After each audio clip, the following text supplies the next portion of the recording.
Recording is in progress. I'm just letting everybody know. Okay, we'll behave.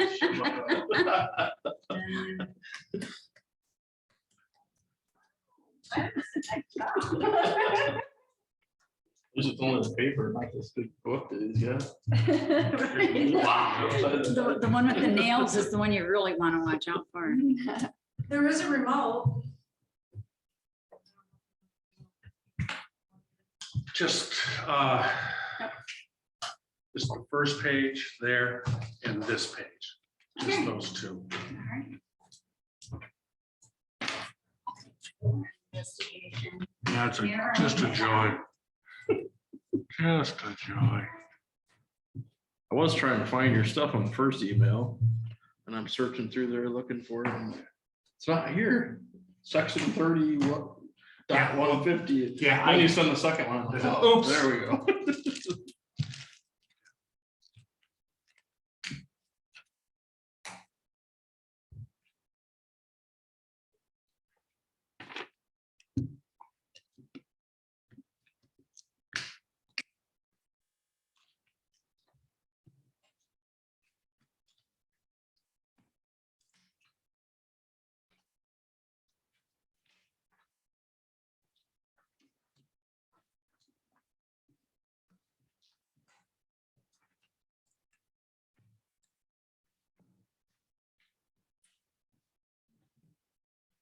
I couldn't, Tom, I Hi, didn't have Dan. time to dig through my How are files ya?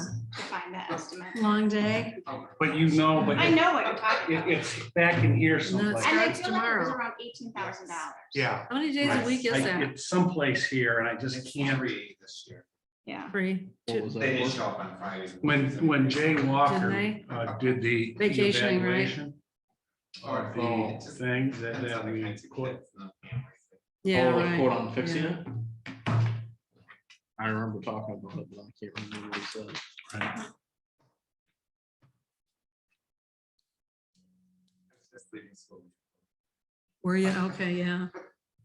I don't know how that door got locked. I didn't lock that door. I didn't know. The last Who time even I- would have a key to that? I don't know, Yeah, because the last time I unlocked it was last year. yeah, I unlocked it this year. Oh. The So now I have- deadbolt, because they needed to get in there, so they're just using the keypad, you know, so we don't leave the deadbolt locked during No, the I summer. know. Right, yeah, I don't know how that I happened. presume we You have can it. only do it with a key. You found it. You have. I have one on my key set, yeah. I think we have one hanging in the archives there. Do you? Yeah. Thank you, Lois.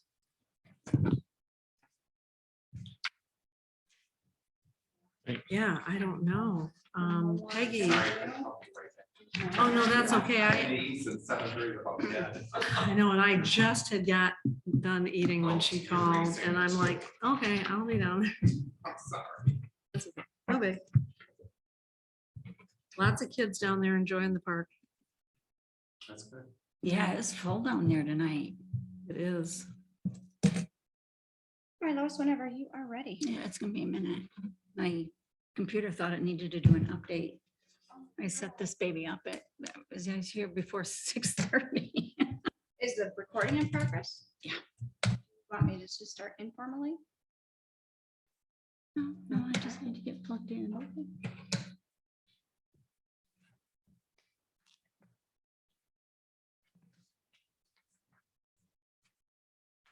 It's always happened at the most inconvenient times.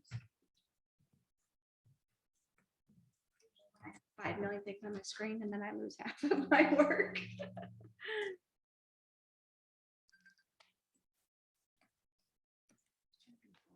So one thing I want to test when I play that slideshow presentation is, and we could do this after the meeting, we don't necessarily have to do it during, is if it would play through Zoom, if I was logged into Zoom and if I did a screen.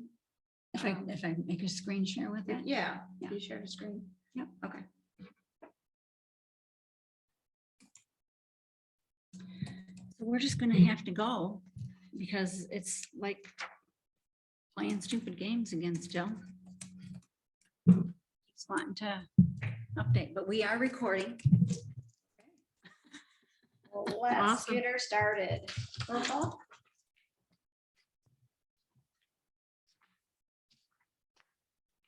Today's the 13th.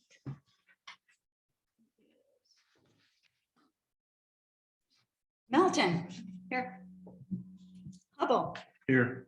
Butler. Here. Cosgrove. Here. Slopesma. Here. All right, everyone has a copy of the agenda. Is there any adjustments to be made? Corrections? All right. Are we set meeting agenda? All in favor? Aye. Any nays? Okay. Any declarations of conflict of interest?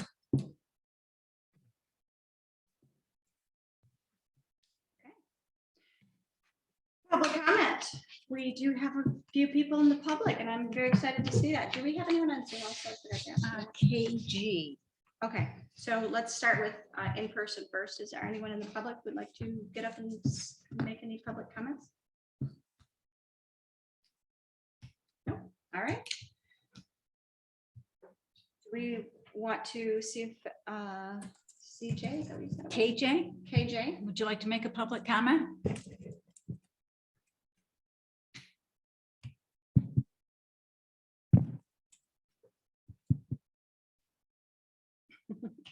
I'm Okay. gonna say no. All right. All right, so meeting minutes from May 9th was in the packet. Did everyone have a chance to review those? And if so, is there any corrections or comments? Well, I noticed several things in these minutes that didn't kind of go with my notes from the meeting. Okay. So I'm sorry, did someone make a motion first? You have to have a motion, then you can discuss. Motion to approve. Second. Second, Fran.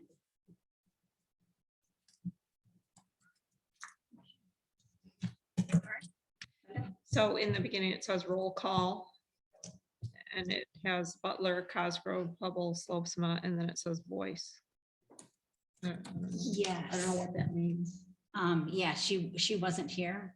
I had that all ready to go and she didn't get to be on and I forgot to take it off. Sorry. Well, she hasn't even been nominated for the committee. Absolutely. Yeah, okay. Okay. So you got that. And then down under reports presentations, the second paragraph, there was a little discussion in there about funding of park items.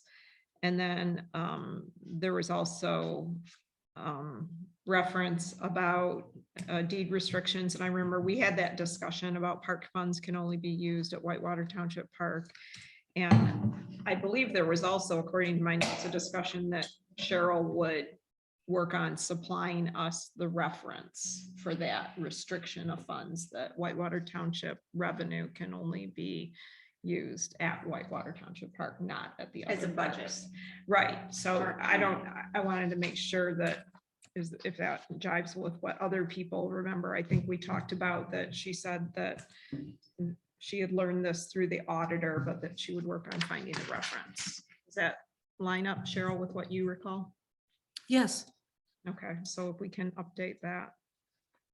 And you're under the reports presentation section? Yeah, it says reports, presentations, announcements, and then there's two paragraphs there. Yeah. It's the second paragraph. So that was referring to the budget in general, not necessarily of just the park. But yeah, I agree with that. It was Okay. kind of two things were Oh. in this paragraph, the way I Sure. read it. But it said park funds can only be used at Whitewater Township Park based on accounting rules and regulations. That's And then, correct. so right after And then that, I it would says- add a sentence that says clerk will supply a reference to, Regarding the statement that park funds can only be used at Whitewater Township Park. It should probably, and then we did have a discussion about that there was possibly also a reference on the deed or something like that. She mentioned that as well. So yeah, if you can insert. and I do not recall mentioning that there's any reference on the deed. You wouldn't have a reference on a deed that park funds can only be used. No, I didn't say that. Okay, so we should probably strike that sentence. Okay, and then I'm sorry, strike which sentence? the last sentence says possible deed restrictions. I thought we did talk about a possible. I thought we deed did restriction, talk about it. but not in, but I didn't think we talked about that deed restriction in relationship with money going, with money staying there. That's what I'm fuzzy on. I kind of remember that. I didn't write that specifically down in my notes, but But I know we did thought talk I about remembered. deed we restriction. talked about who has the deed too. I think we talked about that, right, Cheryl? We talked about whether the park technically belongs to the state of Michigan or had the deed Right. been transferred to the township. And We have 2 deeds. I just emailed them to somebody about 30 minutes ago. There's a 1941 deed and there's a 1945 deed. Yes, there's always been deeds. Okay, so do you want to tell us what that says? I didn't review the deeds for this meeting. I don't believe that's on the agenda. Okay, so I guess we have to ring out what you want showing in the meeting minutes about this. I know we discussed deeds, but Then say discuss deeds. Possible deed restrictions were discussed. If you leave it as a vague statement like that, it's not meaningful of Yeah, just a fact. It was just Right. about what the discussions were. right. There are deed restrictions on what the property can be used for. To my knowledge, there is nothing in the deeds that says what the revenue of the park can be used for, which is not something you would put in a deed.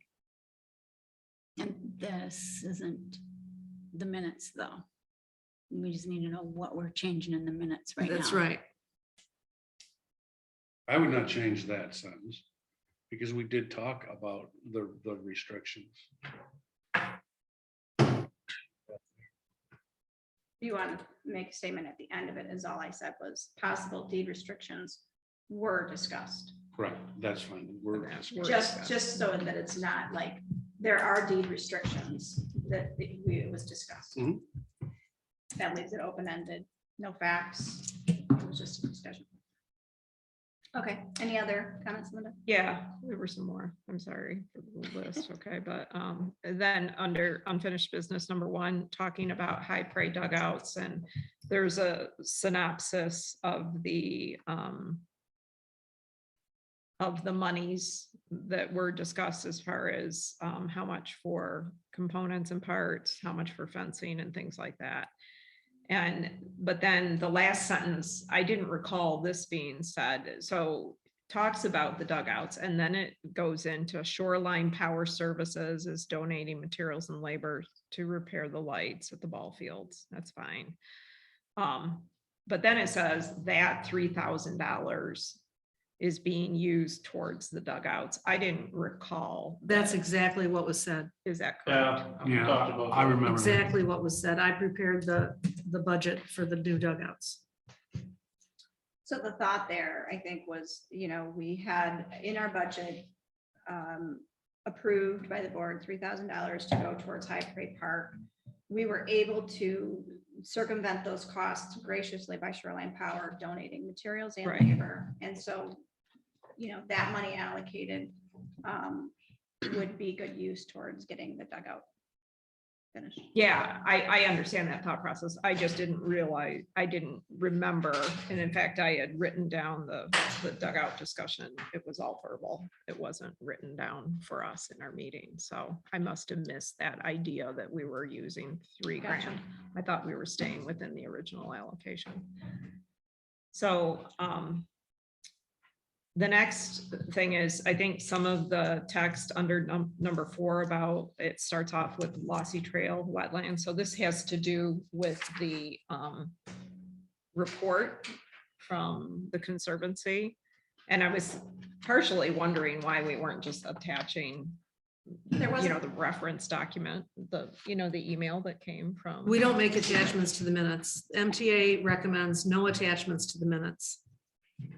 And there wasn't really a formal report. I don't know Yeah, if I it would was an call it. email that Well, he okay, sent. yeah. Yeah. Yeah.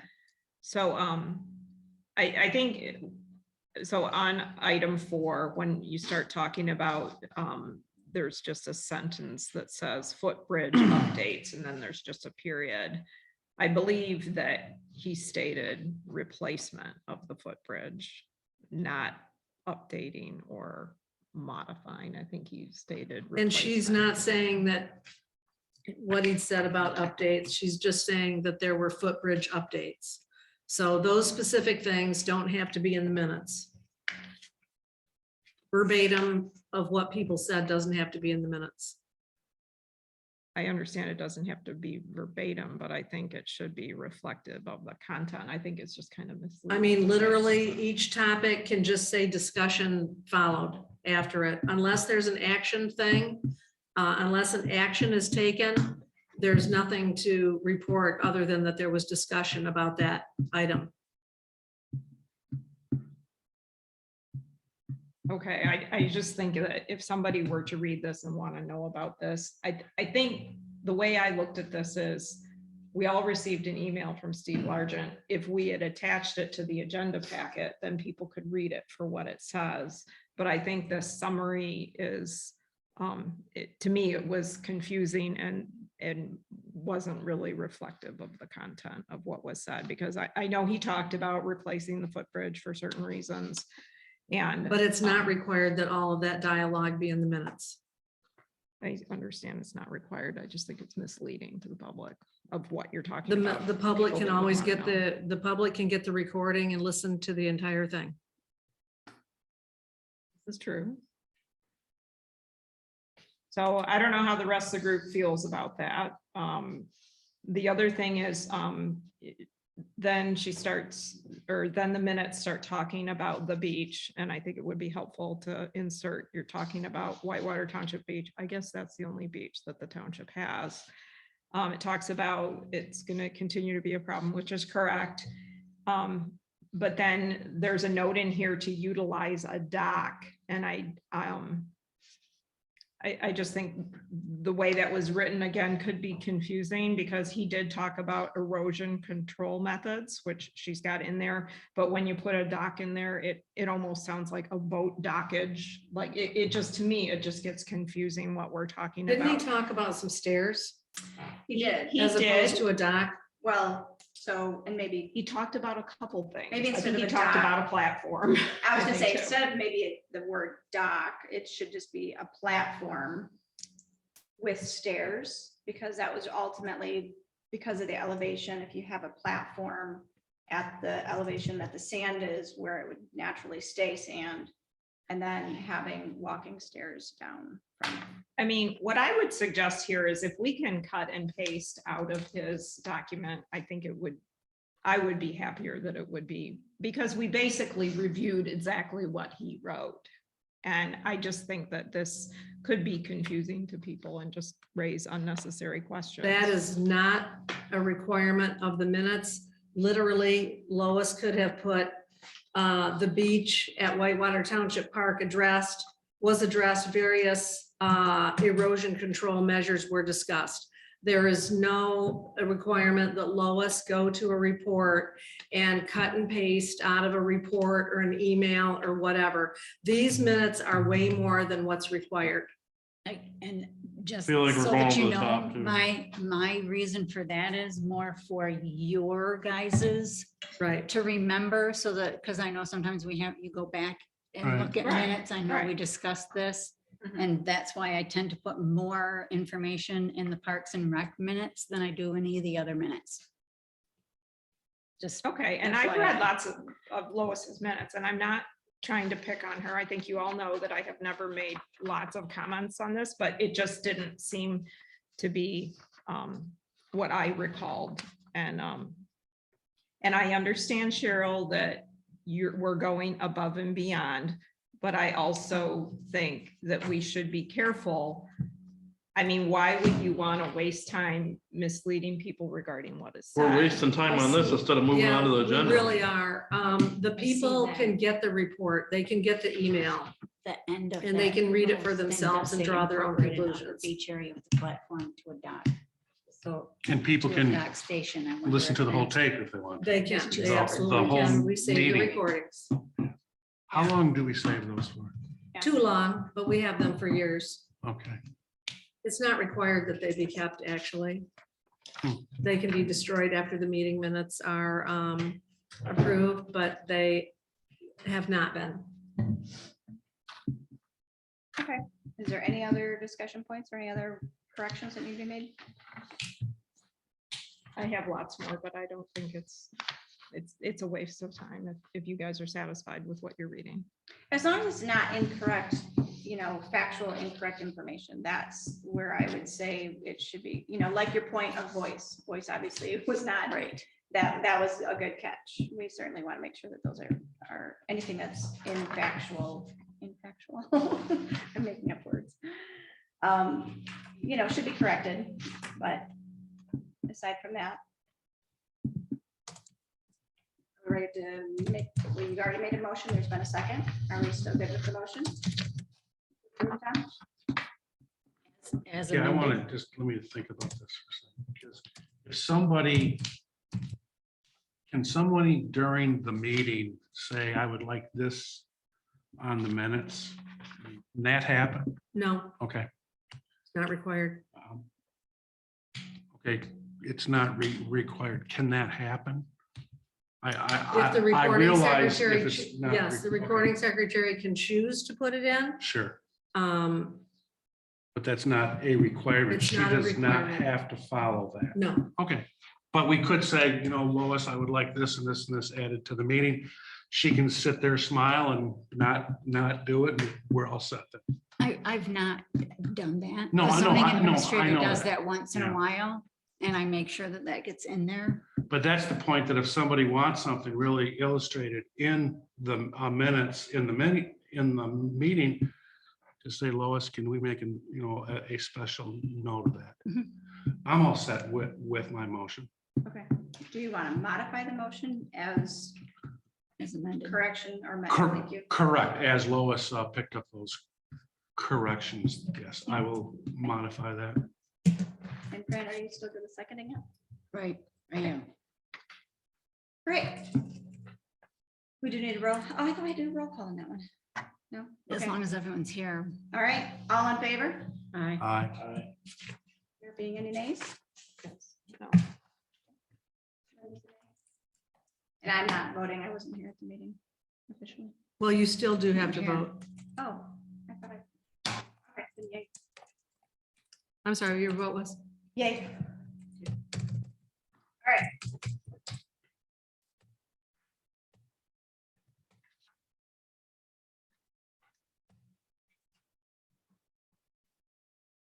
Correspondence. Any correspondence? Reports, presentations, announcements, comments. Everything that I think Lois gave us in paper form is all regarding our topics that we're going to discuss. Can I ask, will all the reference materials that came separate from the agenda be added to the agenda packet? Because it wasn't included as part of the record. It was sent in an email instead of posted on the website. Like all the attachments or for the minutes don't matter in the agenda, but the attachments that came that you guys have printed out for us, will that be added to the agenda online? No. We don't keep the agenda online. That line gets changed to the minutes. Oh, it does. I guess. And that's the only one, Parks and Rec's the only one that does it. And I think it's because, I don't know, it's just been this way. And I've just always guessed that it's this way because we're not the Parks and Rec is not a decision board. So it's just kind of like an information. You have your agenda, you do the meeting, you change it to minutes and move on. Okay. I don't know. It's just always been that way. All right. I didn't, I guess, all the time, I didn't realize that you delete those eventually. Okay. Okay. Unfinished business. Let's talk about high prey dugouts. Where are we at on approvals or engineering drawings? Anything? Last I talked to anybody from F&B, we were going to receive those in early June. And I don't have them yet. David Capser, I'm sorry, that was one of my contacts at F&B. And this contact I had about the dugouts, he has moved out of state. But he sent me an email. Well, I had a phone call too, but there are 2 other people who are handling it now. And I'm supposed to be getting those any day. So as soon as I get those, I'll be uploading them to the Epic system at Grand Traverse County for construction code, along with this plan review document, which also has to be sealed by them, and commercial plan review. And then we'll wait for our permit to get issued. And Lynn has already, I did cut a check to him for the materials because the quote prices were up May 27th. So in order to hold those prices, we had to pay for the materials. And they'll be delivered when we decide they'll be delivered. Okay. Otherwise, we take a chance on the prices going up and then it being more than what was authorized by the board. Right. Okay, any other discussions on high price dugout? All right, park playground. I suppose now is probably a good time I can do the playground. Is that okay if I do the presentation? Yeah. So, as you know,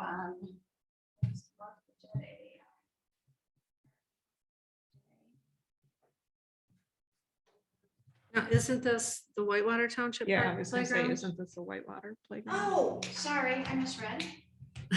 That's okay. Probably right, all right. I just saw See playground. what's in that box. Taking away my stuff. I just read playground. I guess Yeah. I didn't catch that. So All I right, can provide an update on that.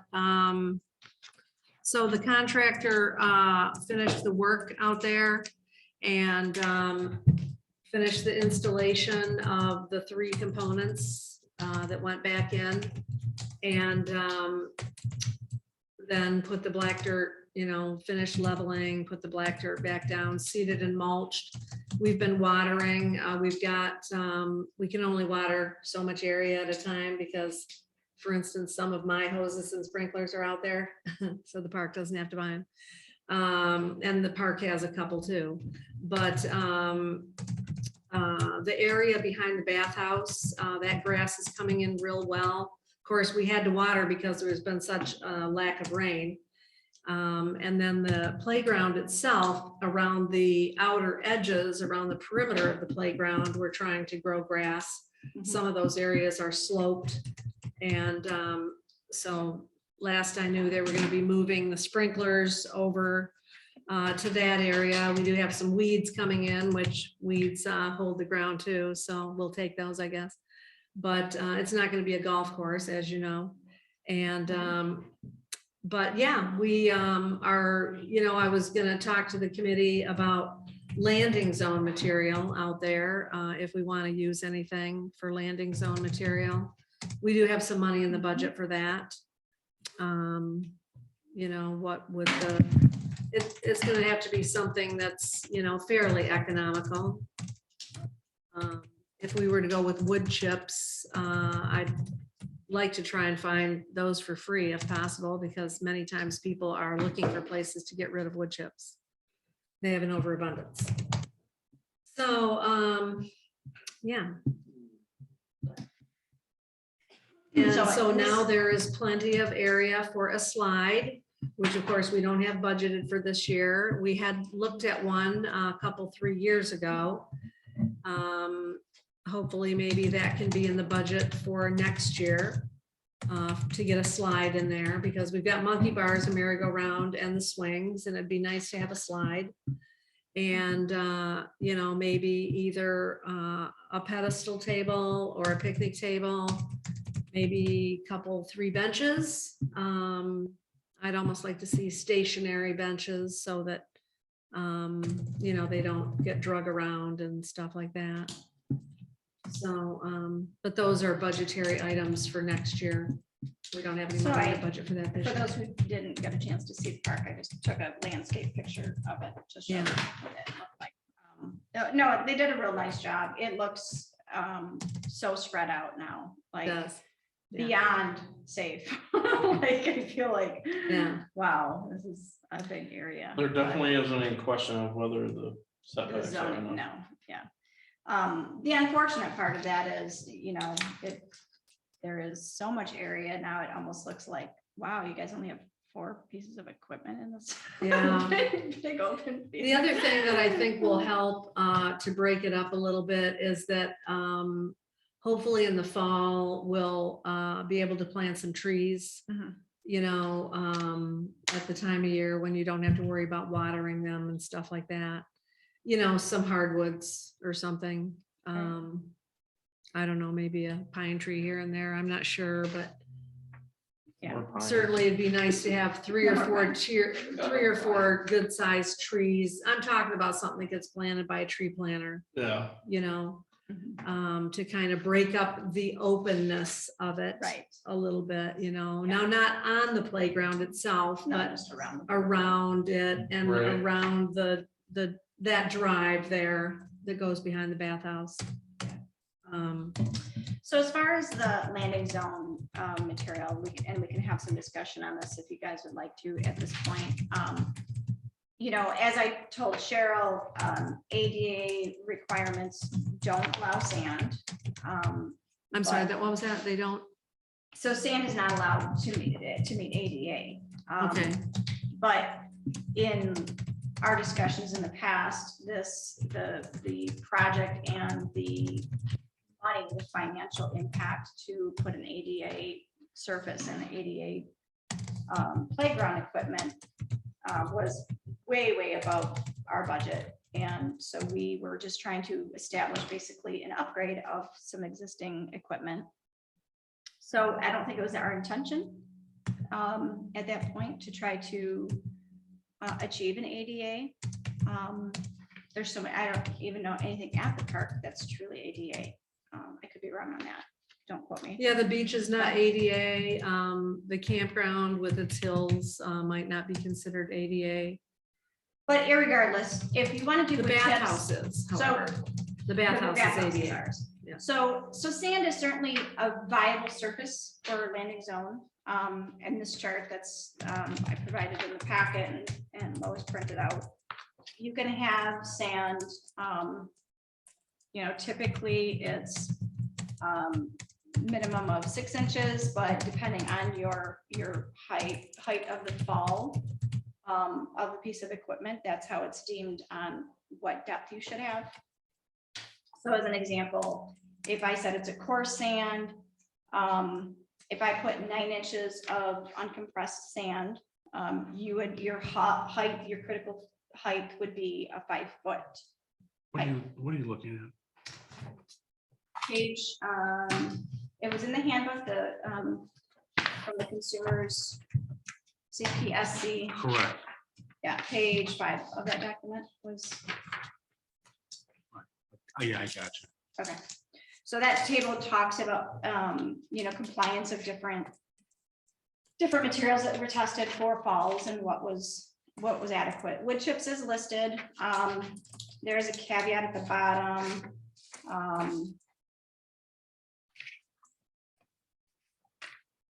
They're saying it's wood mulch.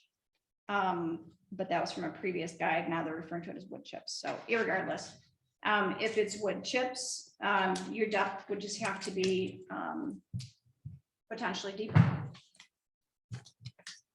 So it's not that you can't do it. It's just in more material. And if it's a no-cost solution for the park and it's something that can be achieved and fairly, from a maintenance standpoint, fairly easy to maintain, if that's something to consider. Sand is obviously usually a pretty easy resource to get as well. So But I thought we isn't couldn't. there already considered coarse sand now? it's sand now. I don't know. Yeah, there's a. I mean, I know it should have something nicer, I but thought that you couldn't have anything if you had a structure over 4 feet up. Sand, you couldn't have sand, period. Oh, yeah, you can. I thought I read that. A lot somewhere of too, but I'm not playgrounds sure have where. No, it says sand. This is the ADA. Now, this is an ADA ADA. requirement. Right, I'm not talking about ADA. Okay, you are I'm talking just talking about about the CPSC CPSC. guidelines. Gotcha. And they're guidelines. Yeah, I was gonna bring it up because I thought that was very Let's see- interesting let's see on what- that, CPSC Consumer is- Product Safety Yeah. Commission. on the page one that I did there, these are guidelines rather than a mandatory rule. Yes, The guidelines are not a mandatory standard. correct. I thought somewhere in here too, they did address or talk about, you know, on the left side, it says uncompressed depth, and then it's got this compressed depth over here at 9 inches, and it talks about somewhere in here, I read about having to like fluff your stuff to, you know, they all pack down. Right, so the So project you that have to be we, a little bit careful about that. the project that we just did to add sand material, that essentially does that. You know, Right. if you, every couple of years, if you feel, you know, your depth surface is Hmm. either overused, getting compacted, or doesn't have the depth anymore due to erosion or due to just Right. people in and out, foot traffic dragging it. Mhm. Those are, it's kind of like a maintenance, you know, that's really the Right. maintenance stuff that has to be looked at. But so no, so sand is certainly a viable option. It's not ADA compliant. I honestly have not looked whether wood chips is ADA compliant. They are. Okay. So that's. You say something wood that- chips are, Yeah, wood chips are good to go. Just so you're under 10 feet. Now, sand is 4 feet, wood chip is 10 feet.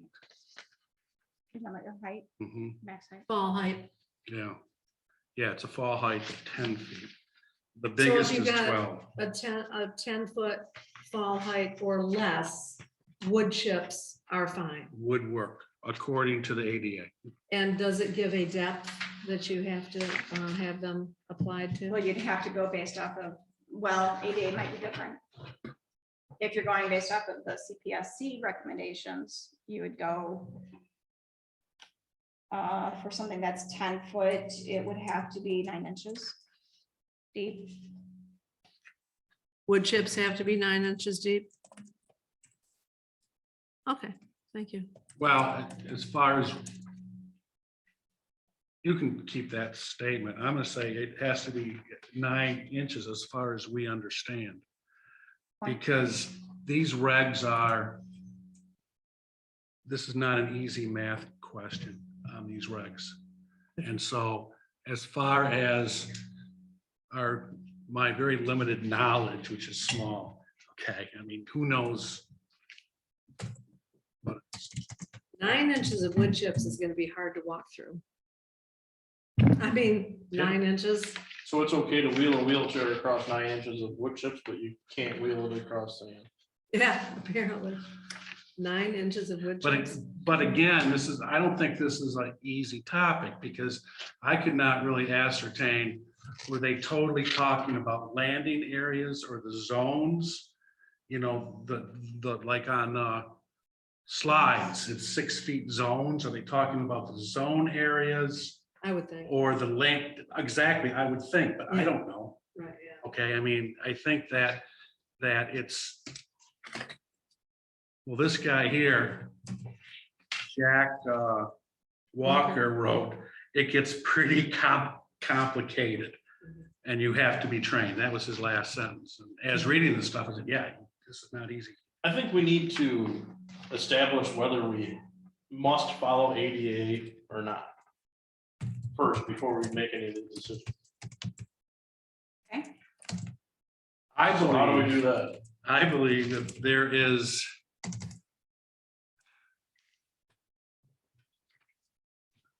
So in the document, in the online attachment.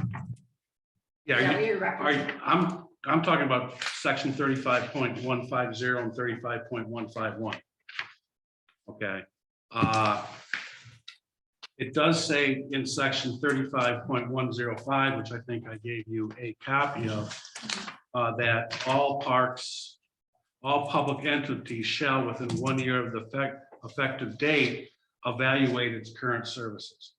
And they write up every single piece and the modifications that have to be made. And then it goes on about that. And there's certain rules if you employ over 50 people, and it's just kind of, like I said, it's a higher level math question. In 35.150, they talk about existing facilities.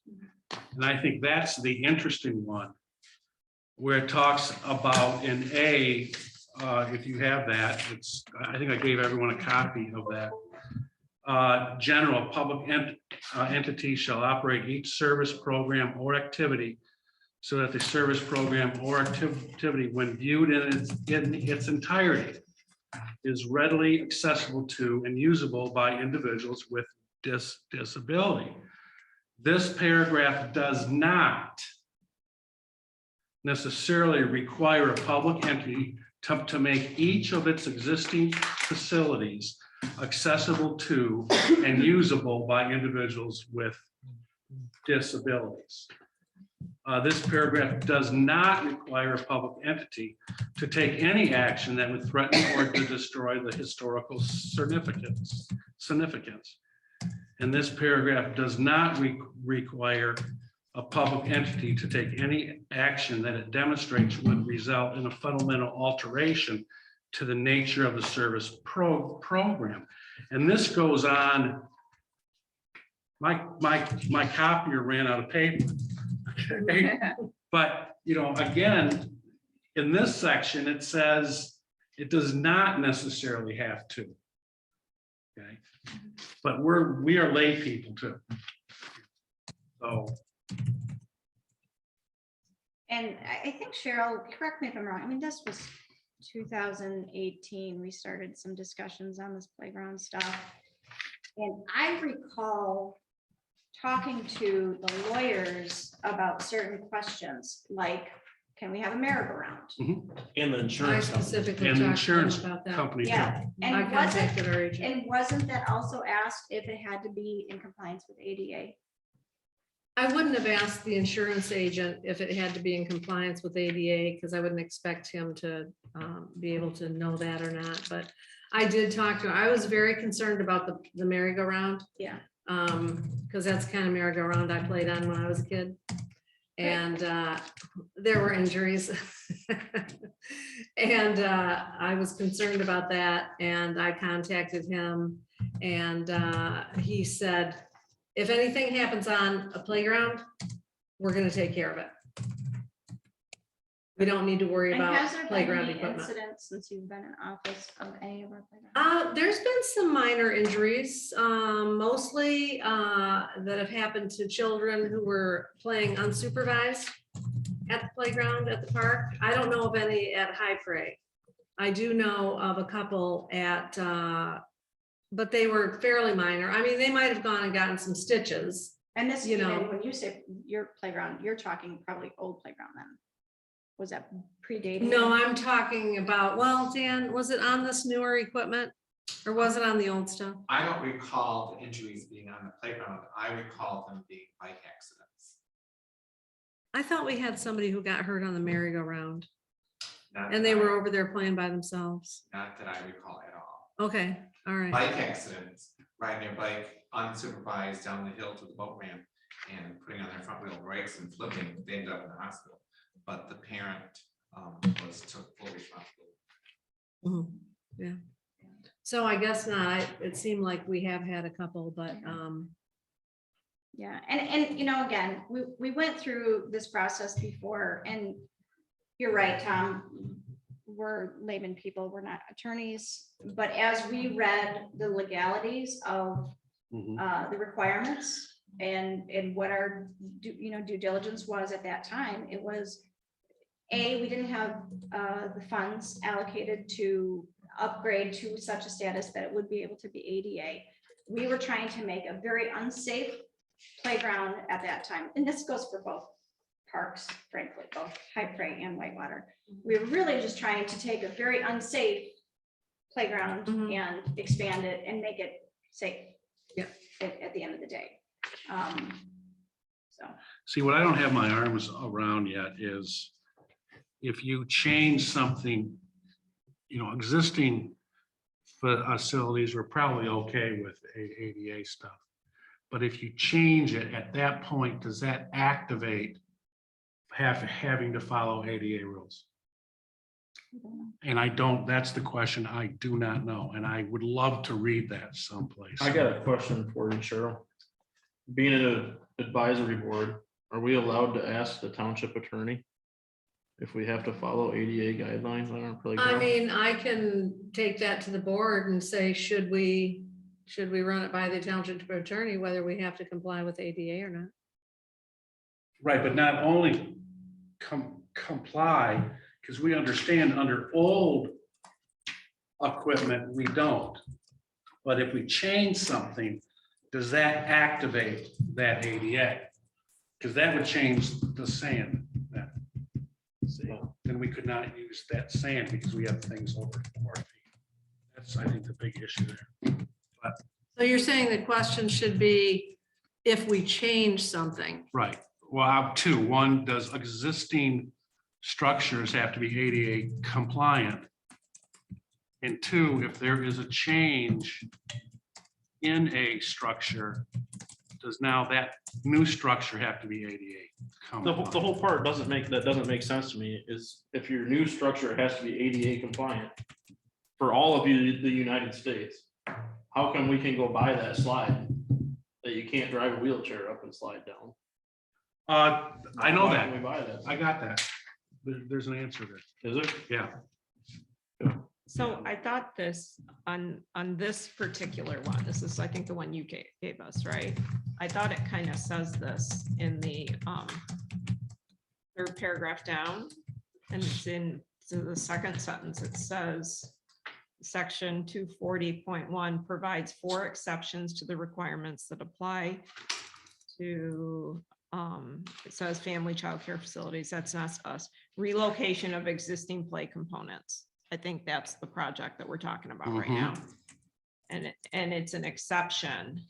And it says, so blah, blah, blah. And then it says, and it also covers alterations to play components where the ground surface is not altered. So they say that there's exceptions, but they don't define. But you what the see, exception is. the thing that bothered me with that sentence is that it says it applies to family child care facilities, comma. So I equated that next words with family child care facilities and not necessarily public. Yeah, it's written in a way that I think it's hard to understand. You see, you're right. I And think so it's hard to understand. that Sure. confused me. So is that part of it? And no, I wouldn't read it that way. I mean, I get what you're saying, but in the context that they're saying if it applies to the family child care facilities, period. If it's relocation of existing play components in an existing play area, if it's an amusement attraction. So amusement attraction is certainly not family child care facilities. And alterations to play components where the ground surface is not altered. I think the family care facilities is one section of itself. Not I the agree whole- with that. Not that the whole sentence applies to only family care facilities.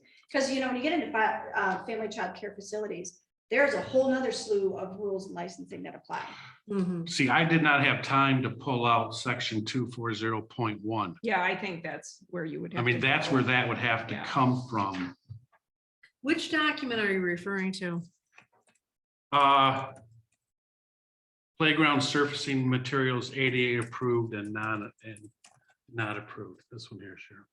Okay, thank you. Okay. And they refer to, and the laws, it was 210, 212, 214, they kept changing.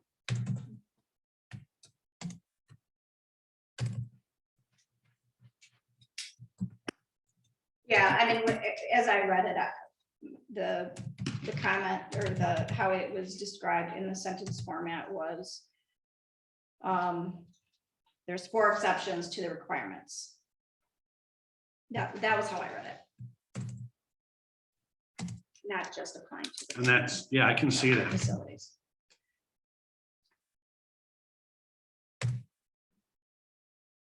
So, So if we hang our hat on that, then of it not required because it's considered an existing facility. yeah, but Relocation of but the existing slide's play areas. new. Yeah, But it's an existing play areas. What's new? A slide? We don't have Yeah. a slide. No, this slide right here. Aren't he's these talking two? about high He's price. Oh, you're High talking Prairie. about High Prairie. Okay, well, because we were talking about Whitewater. I know, it's kind of So, a general this- discussion that right. applies to both. Yeah, Yeah. okay. So I would agree with that. I think that as we were reading this previously, it was, we didn't, as we read it and understood it, we did not, it wasn't a requirement that we had to go to the extent of ADA approved everything on the I playground mean, equipment. you know, we're not the only township with these questions. We're not the only township in Grand Traverse County that has a playground. You know, it'd be nice to talk to another township, you know, their park and rec people to say, hey, you know, and some townships have full-time employees there. Say, how do you deal with this? The state of Michigan has far worse playgrounds than we have at some of their parks. Not disagreeing with that, you know, but a lot of people will hang their hats on saying this material cannot be used if it falls within a playground of greater 4 feet. Right. They're gonna hang their hat on that sentence. Yeah, I understand. You know, does it apply? Does it not apply? I don't know. You know, Yeah, and I guess, I mean, the simple answer from a not technical question is go with wood chips. Mhm. Yeah, I mean, certainly At the it's park. providing more protection when you just Yeah. read the chart. It's, you're You know, getting wood a chips better would situation. negate the sand not being ADA compliant. It would be a surface area that's accessible or acceptable, provided it was deep enough. So, And I think when we're talking about that, with as much space as we have at Whitewater Township Playground now, we're just talking about putting it under and around the equipment, not the entire surface.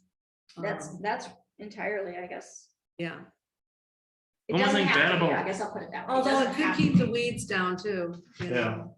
Well, you have to put it within your landing zones though, right? Yeah, Right. that's what I'm This talking thing. about, all the landing zones, as And- far out as you And can- really, if you want to be within the ADA compliance, you need to have it a pathway all the way to a surface that a wheelchair could access it. And it probably would have a requirement, and I don't know ADA rules on that. I'd have to look that up for purposes of. The only thing bad about wood chips is after and 5-6 years, it turns to nothing. I mean, it just Yeah. breaks down to nothing. Oh, it's gonna sink down into the And sand. you We're gotta gonna have add to more, and refresh then it. at some point, it's gonna be so high that you're gonna have to dig it out and start over again. Yeah, well, the sand at High Point would have to be removed. You would wanna remove that anyway. Just to follow up on what you said, what did you say about having paths for wheelchairs? Paths to, from your drive, essentially the entranceway to the playground. But how is a wheelchair gonna go on wood chips? You'd A have wheelchair. just a pathway, like gravel pathway or something between the equipment. Yeah. With the wood chips in there, maybe. I would say whatever the ADA code is. But if we're not an ADA playground, we don't have to. That's be what we an need to ADA establish. But you see, we don't know if we have to be though. Right, If they say no, then we're fine. right. But if they, then what happens if they come back and say no, because of this, and this, you are, then Because I would actually think that if you had to be ADA compliant, even gravel would not be ADA compliant. You'd probably have to have a hard surface like a sidewalk or a boardwalk or something like that.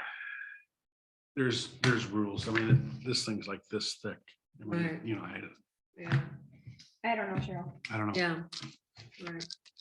You know, some of these, I don't know if Fleece and Vandenbrink does this, but I know there's other firms in town.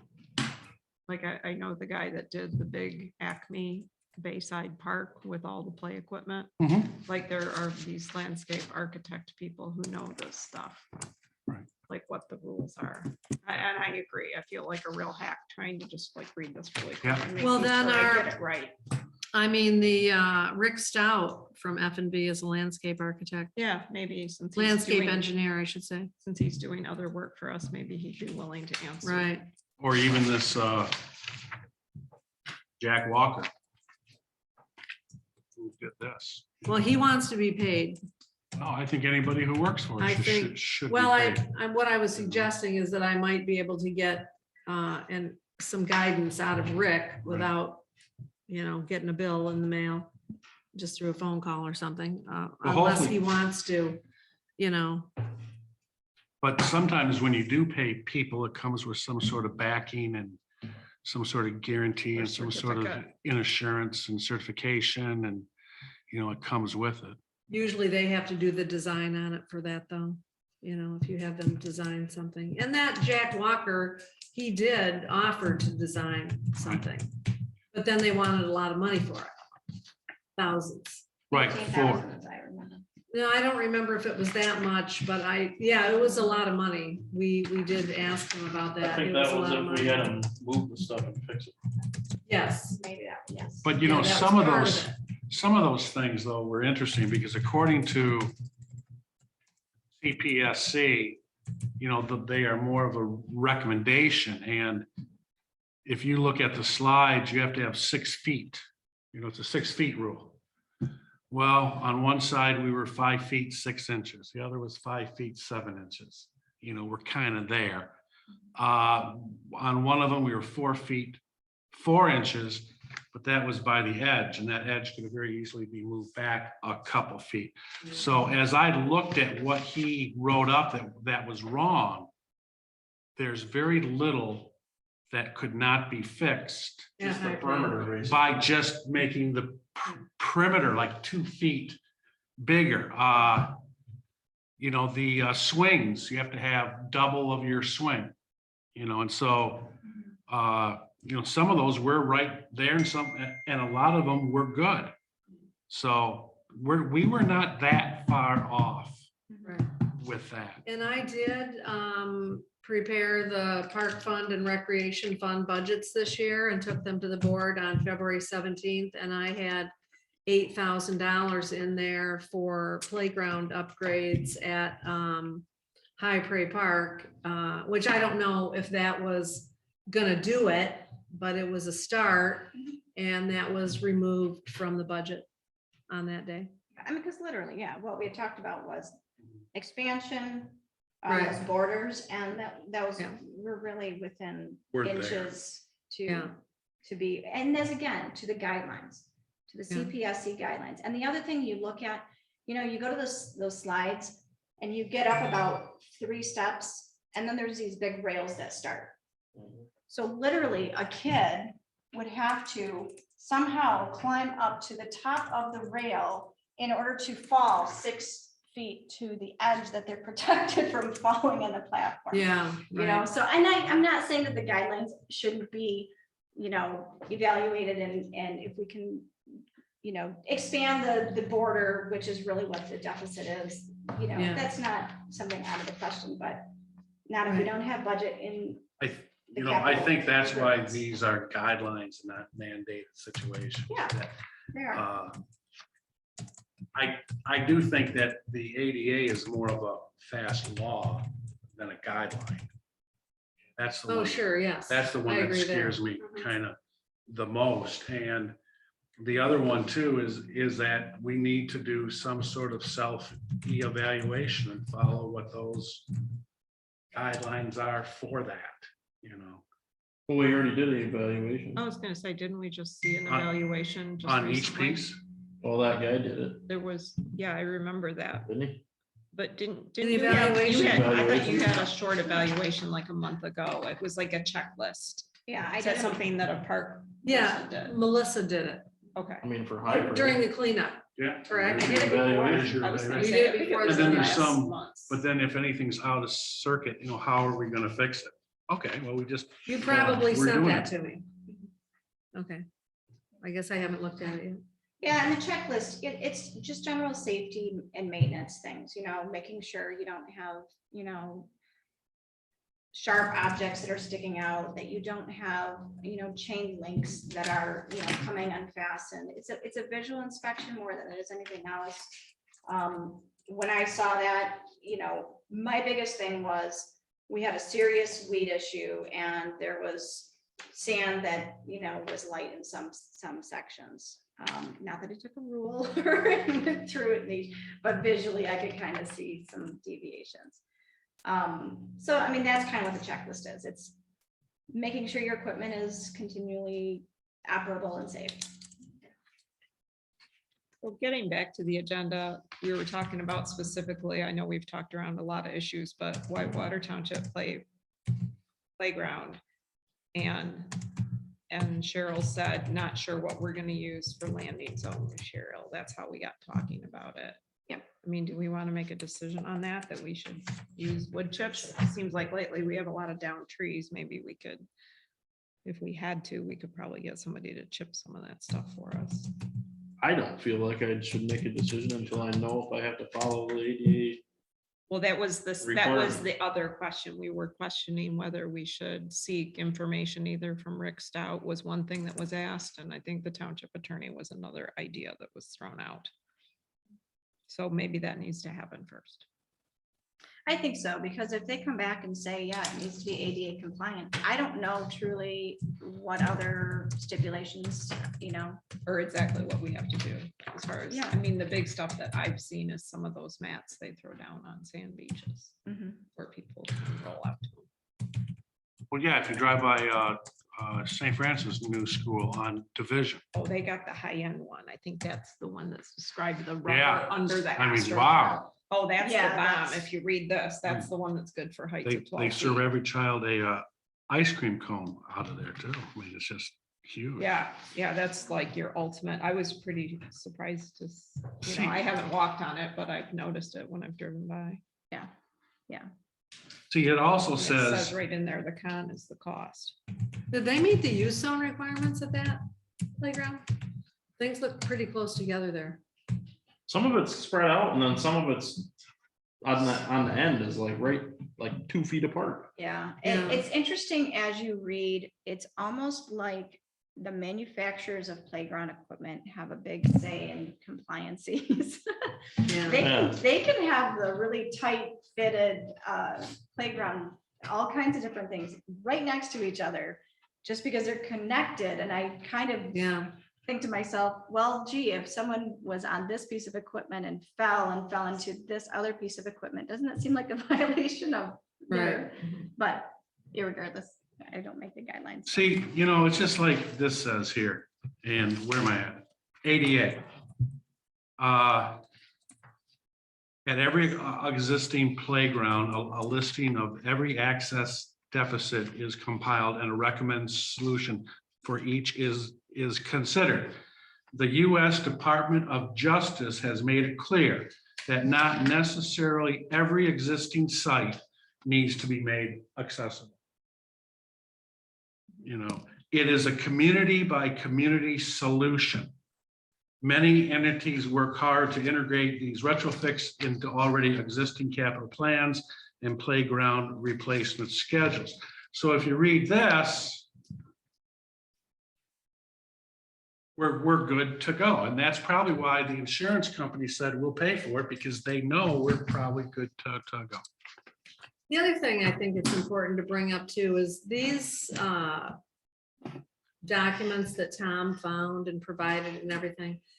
I'm not questioning any of them at all, but they're applying to playgrounds in big cities. It's not even just about playgrounds. Right, exactly. It's everything. But remember that in the climate that we live in, our playgrounds are only used about 5 months out of the year. Other than that, they're not used.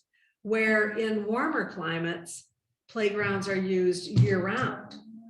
So maybe it becomes, you know, a State bigger, by state might have different And compliance. it says that, Yeah. state by state's different. right, yeah. According to this, we're probably good. Based on that verbiage, right, I read that too. There, just because the ADA compliancy, you know, was in effect, it didn't mean that every governmental agency with public, you know, access to playground equipment needed to go and spend millions of dollars and change Right. things. That was kind of Right. essentially what that stated. Well, plus, you know, we found this on the internet, so it must be true. And I'm not saying, and I'm not opposed, and if the board wants to provide a budget for us Yeah, to make things in an ADA compliancy, I don't disregard that there is a need in our community and that it could be used. But it's never been in a budget. The budget restraints that we have at the Parks and Rec is ridiculous. mhm. The amount of projects that we have to go above and beyond volunteering, Yeah. begging, borrowing, stealing, just so we can basically up, like the high pray thing, just so we can maintain what we Right. have, you know, because we don't have the capital budgets, I you get know, it. approval to do things I like get that. it. So, But we just don't know. so at This this is term- point, I guess, Cheryl, I know you wanted an answer on the landing zones before 4th of July. I know it's coming up. I think it's, if you want to check to see if you can get an answer on the ADA question from either source. And I personally, I don't know that anyone has an agreement or disagreement one way or the other, whether it's sand or whether it's. Well, sand would definitely be the most cost Chips. effective because it's already there. Whatever the rules are. It may have to be, I mean, you might have to top coat it Top, with something yeah. nicer. So I will call F and V to find out what they know about landing zone material and also compliance with ADA at playgrounds.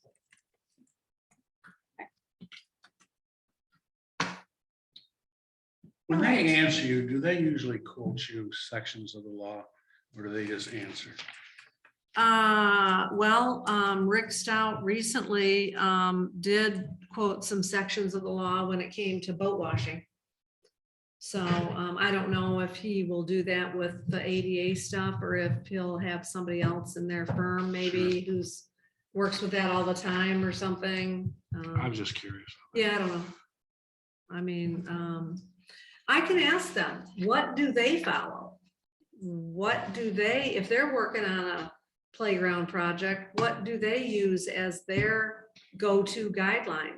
my assumption is that the majority of projects that they're working on is they're building and designing brand new facilities, brand new areas. That would be my assumption, but Yeah, no, I get that, but I still think we can ask. Okay, are we ready to move on? All right, BCNA and Mossy Trail tree removal results. So I'll provide an update on that.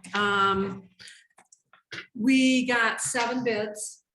They were opened by our trustee, our new trustee last Tuesday morning.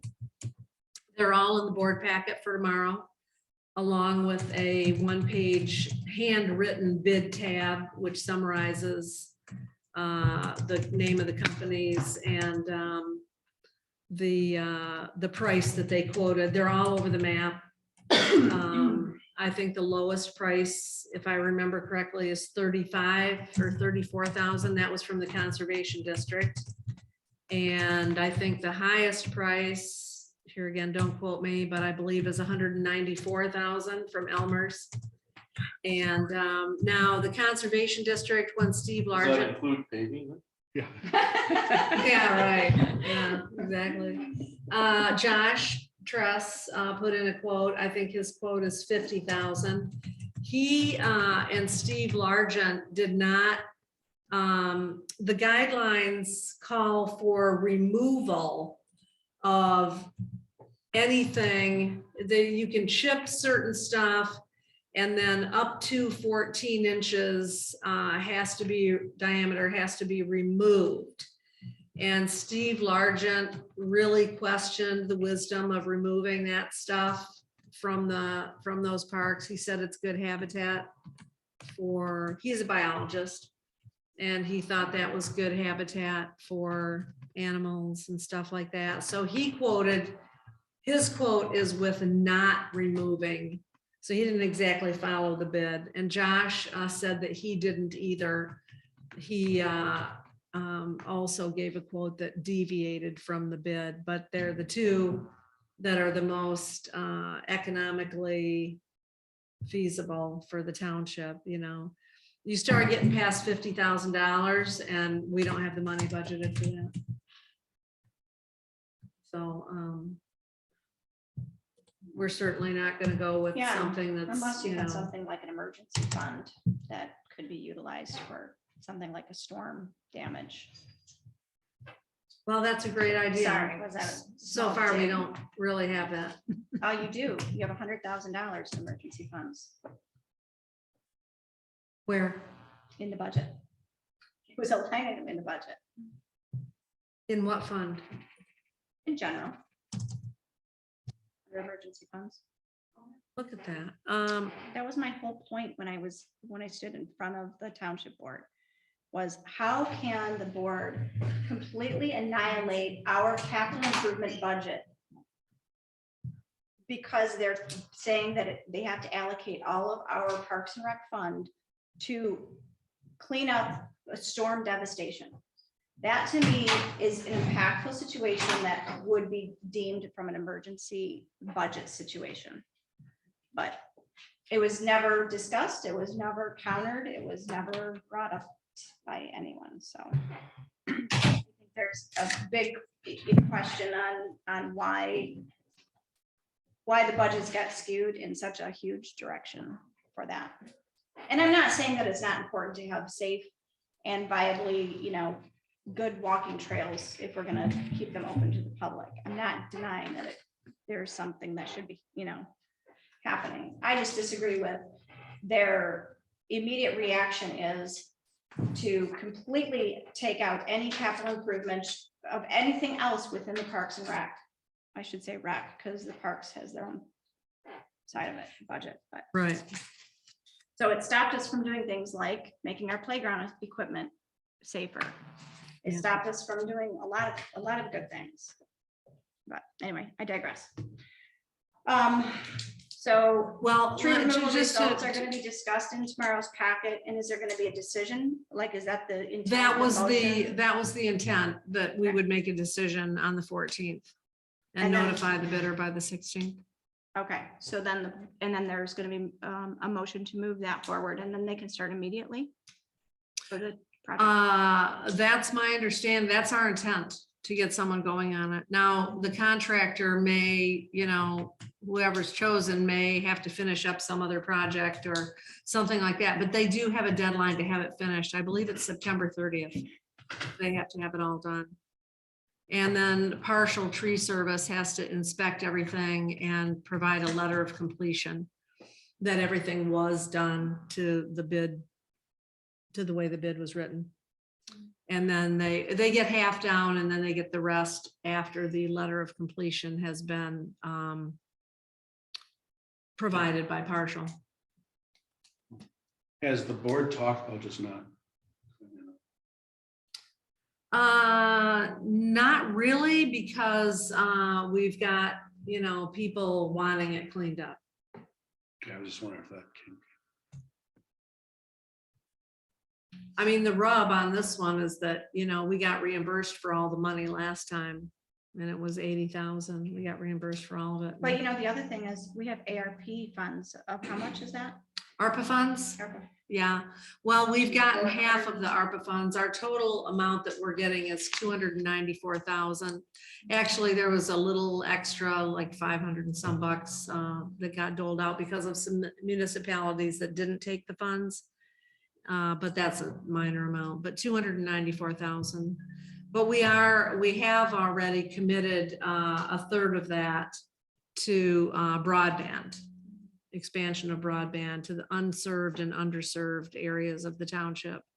I mean, But- as I was reading and doing my due diligence as far as I could go with, all of the questions, ADA compliance and the CSP, it see. And one of the things that I kept coming across is many playground equipments, many parks and rec are using those funds, allocating Yeah. it, because there's been such a huge increase in people's wants and needs for outdoor recreation You bet. since 2020. Yeah. And what a great thing for our community to do something like, I don't know, make sure we have trail systems that are walkable and safe, making sure our children can play in our playgrounds, and maybe even expanding it so that it's not, so it's encompassing also the younger kids. We don't even have a playground that offers anything for toddlers. You Yeah. know, as I talked to you about, that would be a great additional expansion at the High Prairie Park. Yep. All those baseball kids, they all have siblings.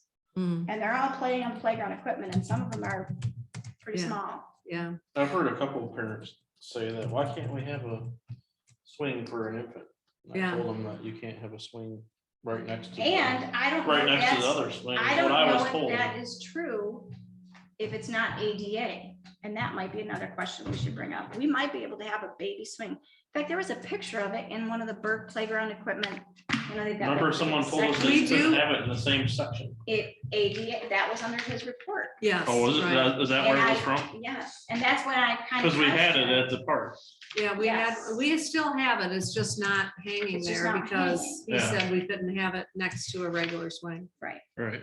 So I think that's something we should evaluate, if we truly don't have to be in ADA compliancy, and if that's Right. something that we could offer the community. We bought the seat, for crying out Yeah, loud. that's right. It's, you know, it's just sitting there.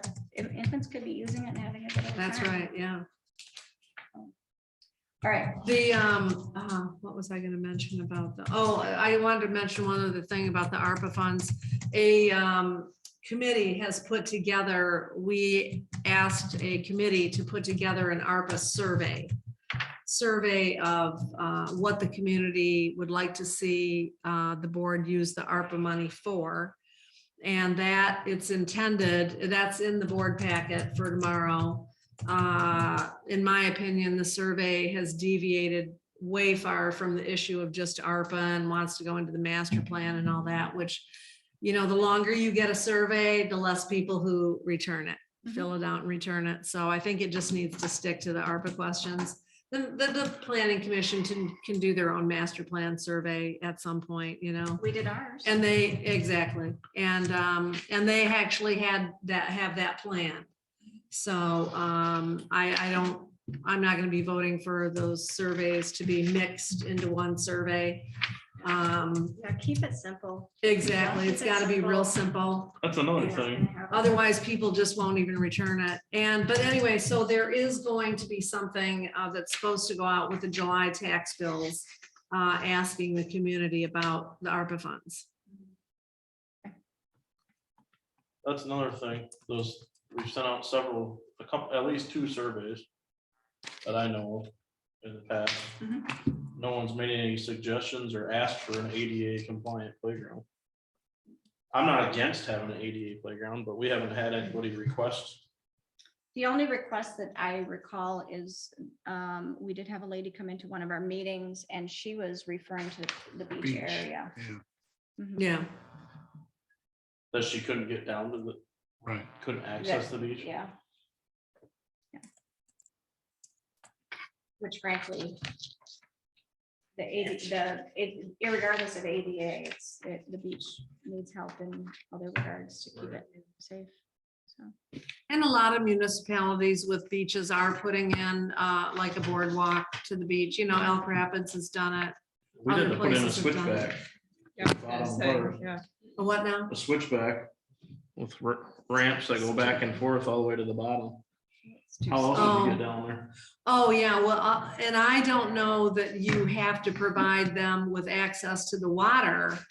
And at our beach, which is very steep, Yeah, you know, just even getting a boardwalk over to the top of the beach so you can you, view, you know. I mean, if you were to put a switchback on that, there'd be no beach left, no, none at all. That beach is only 50 feet wide. right.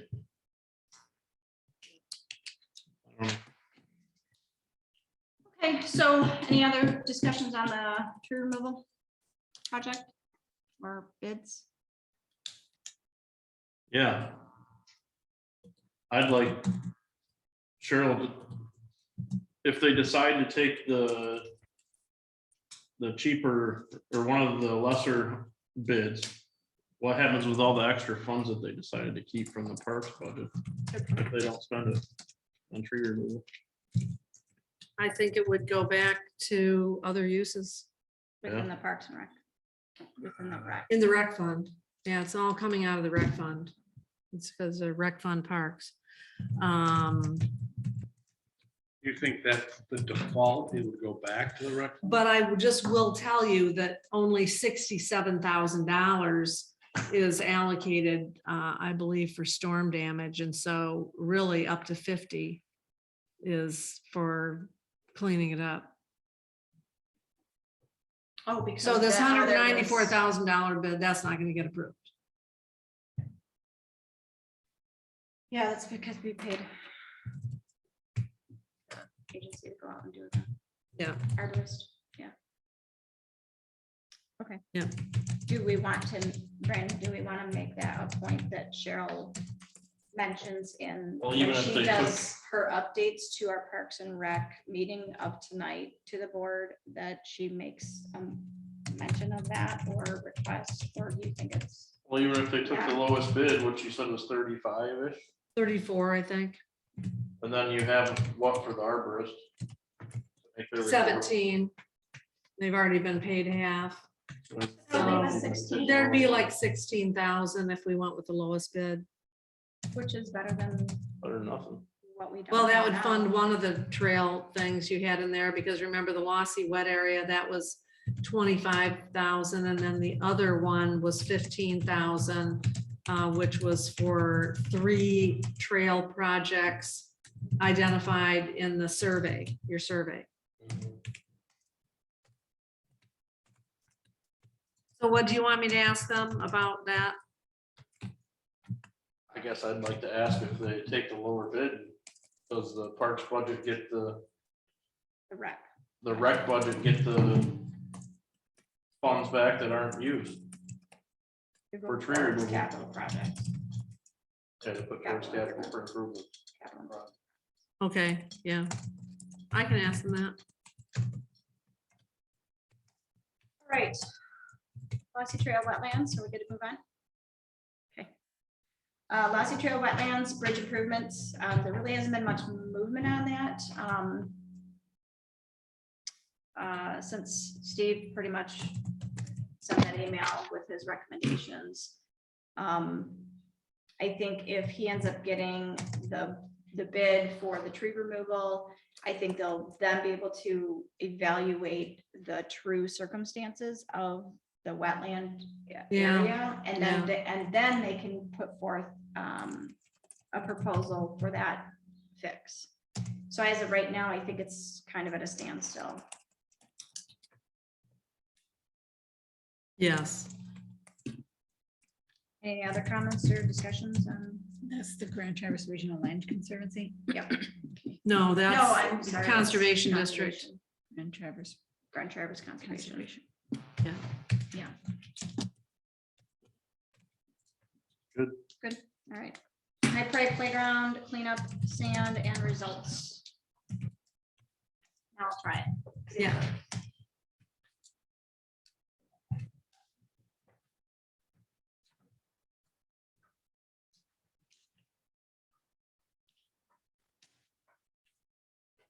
Well, in order for you to share, you have to be logged in. I To know I can Zoom. do that part. Do you want me to? I mean, if you want to test it right now. Is there Oh, anybody share it on Zoom, you mean? KG and Heidi.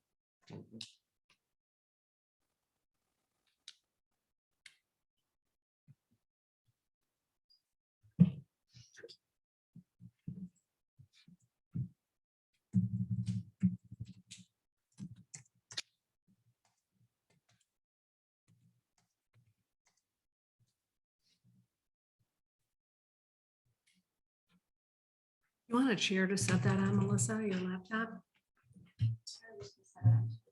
Okay, will it reach?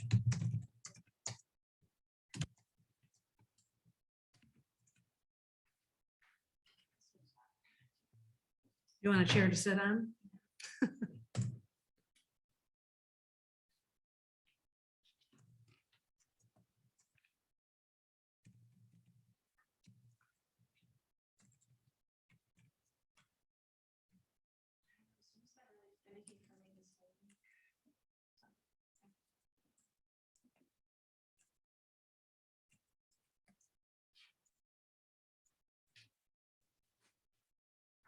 I have the ID and code if you need it.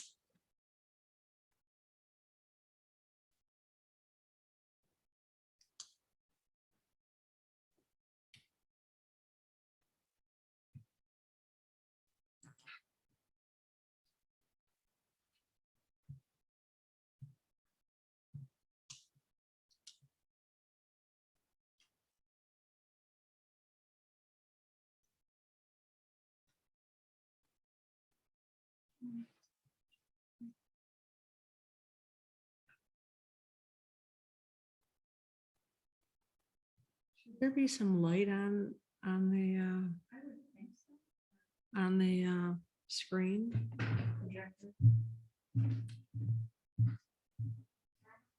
Split up in the front.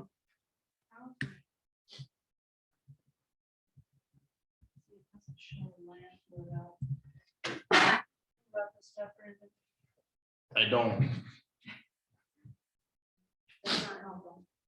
I'm sorry. We have something, oh, the light is on it. It is on. Mhm. Is it just not aimed at it?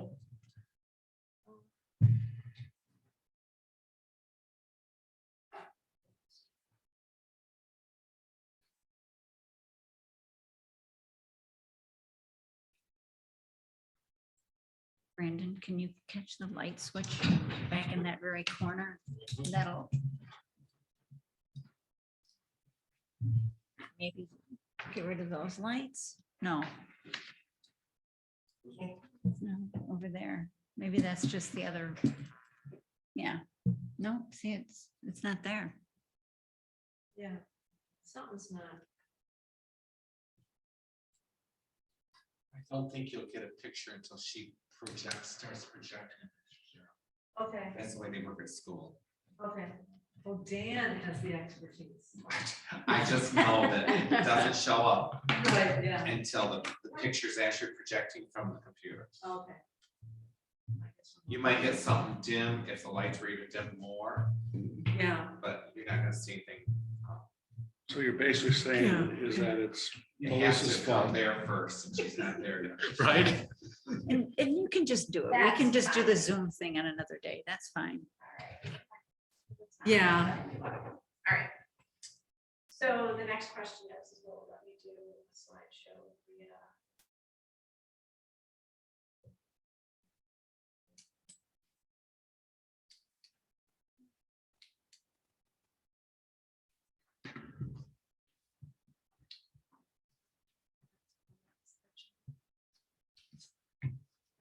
Right, Dan, she told me that. So now it's Dan's fault. Okay.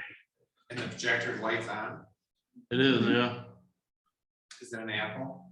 It's That's all I know about It's that. not an apple, are you kidding me?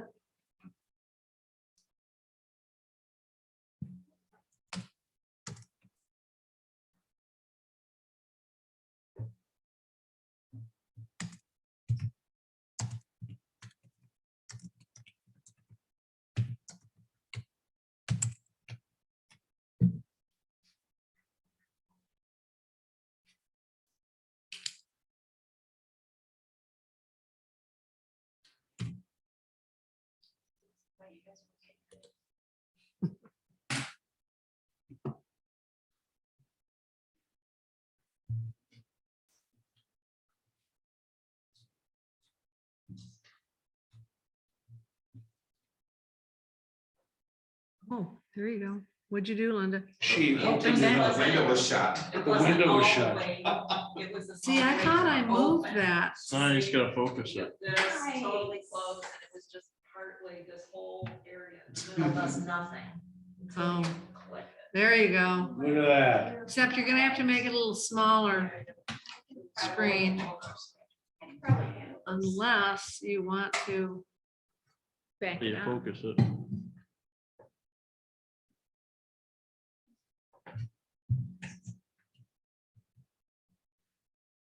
there an autofocus button? AF maybe? Everybody take off their glasses and it might be perfect. Right. Doesn't work. Oh, you never know. Oh, that's bigger. Hey, look at that. Oh, Oh, look there at you that. go. You make it a little smaller? I think with that, you have to move it forward.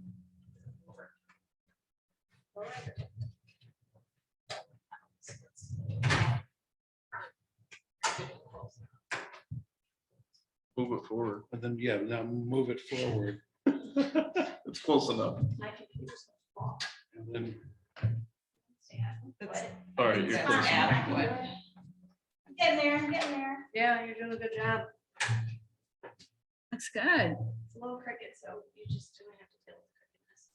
You're good. Alright. The next question.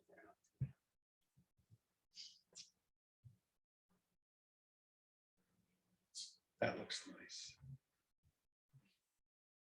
I This was remember when before, we- right? Yeah. No.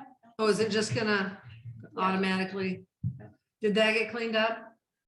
You're saying this stuff got cleaned up? These are before pictures? Yeah. Nice pile. I did everything. Yes. Even Awesome, my own kid. awesome. Awesome. That's ADA proper sand. Sorry. Is someone pulling weeds out there? Is that what? Yeah, there's a little part, if you can hear the audio. Did she access the playground? With her walker? No, that was my mom, actually. Really? Yeah, she is the chaplain for the Gleaner Arbor. Oh, Oh, Oh, nice. nice. So when we started the day, she said a prayer, the young Marines did, we did a pledge of allegiance.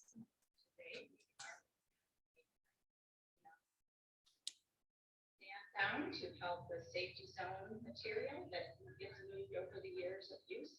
And of course, feeding it prior to that. Today we have Gleaner, who has graciously donated the sand, as well as lunch for all the volunteer workers.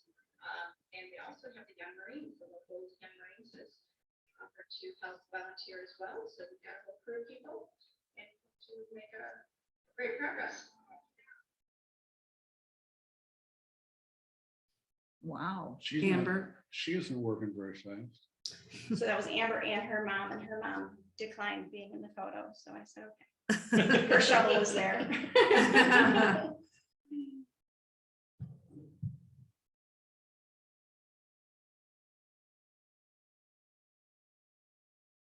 Yeah, fortunately, it wasn't an overly hot day, but. Is that your son? Yeah. So- I Oh, remember those when look we a put lot those better. boards on. Do you remember that? Yeah, No, that, or was that on the lower field? That was in the lower. the lower, yeah.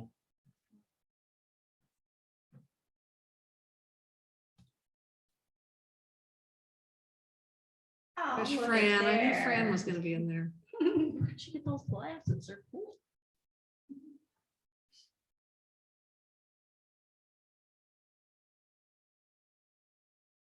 So how many minutes do you have for public comment? 5. So this is 4 minutes and 45 seconds. There you go. So- That's a great shot there. Fencing outfit. We are in the pressure washing stage of benches. Continuing.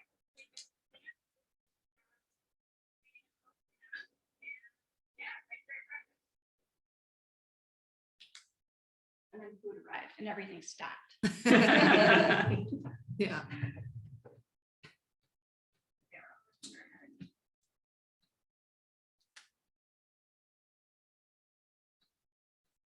It started raining on us, but we got as much done as we could. We got 3 benches cleaned up, power washer. We got the fencing put back together. Got the batting cage all cinched down, the netting. We were able to clean as much as we could. The big stuff on that back field fence line, as well as on the other field, you can't see it, but the other lower field, we were able to clean up 3 or 4 fallen trees that were in the field, as well as the leaves that were inside of the dugouts. So that's cleaned up. The sand project, and they said it started raining on us, so we did end up having the crew left, but we got the majority of this all done. There's a little bit more of a pile that is, I'm sure, going to be played on by a lot of children and loved. But that is a wonderful job that volunteers do today. Yeah, that was just a little bit. And there's more back there. That looks nice now. Yeah. That sign almost looks like it needs to be pressure washed a little bit. Getting kind of black. Yeah.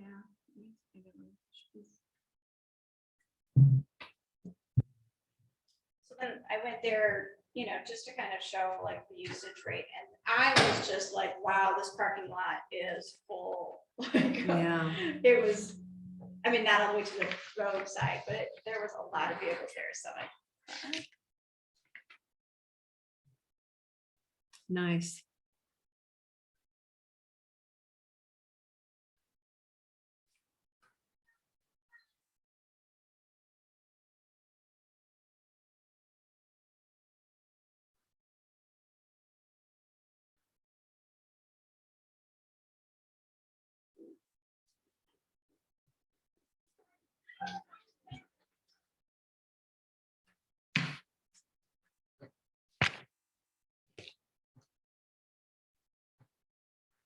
It's been like that almost every night, yeah. depending on which team is playing. Yeah, in June, it's gonna, yeah, you guys have a lot, you know, going on. But Well, Melissa, thank you for organizing that whole day and for putting together this video. yeah, like I said, I just think it's important that board members who maybe don't see who and what gets used in our township, that it is a value. That That's right. it's the community at large values. Kids get to play baseball, and they get to play on playground equipment. And I don't know if you saw, but there was also kids who were playing on a basketball court. And Yeah, I did there's see a couple that. on the tennis court. Yeah. So thanks, Brandon. We just Or got just some move new that thing nets over at over the there. Yeah, there. Good job. So anyway, yeah, I just think that, you know, everybody doesn't always get Brandon's first row view on the park Yeah. being used. Right. Yeah. So I want the board to understand that this is a value. Very heavily used facility. Our batting cage bookings are really picking up too. I've had like 3 or 4 this week. Well, just in the last week, I should say. Yeah. And, not a lot of donations, but Are they mostly baseball league? teams, do you there's know? different people using it. I mean, parents wanting to practice with their kid who's playing on a team and they just want their kid to be better, you know, at batting and stuff. That's most of what it is Mhm. right at this moment. I didn't have a lot of coaches contact me this year and say, oh, I want to reserve know- it every such and You such. know what I've night." been seeing them do? What's that? They're Kitchen. pitching to the kids they're using the batting cage, Oh, but they're not using the the machine. machine. Oh, sure. So they're not Yeah. having to call and get Right. any codes or get Yeah. access. And this came up last year too, and I kind of thought, it is kind of crazy for somebody to come down here every time and fill out a new application.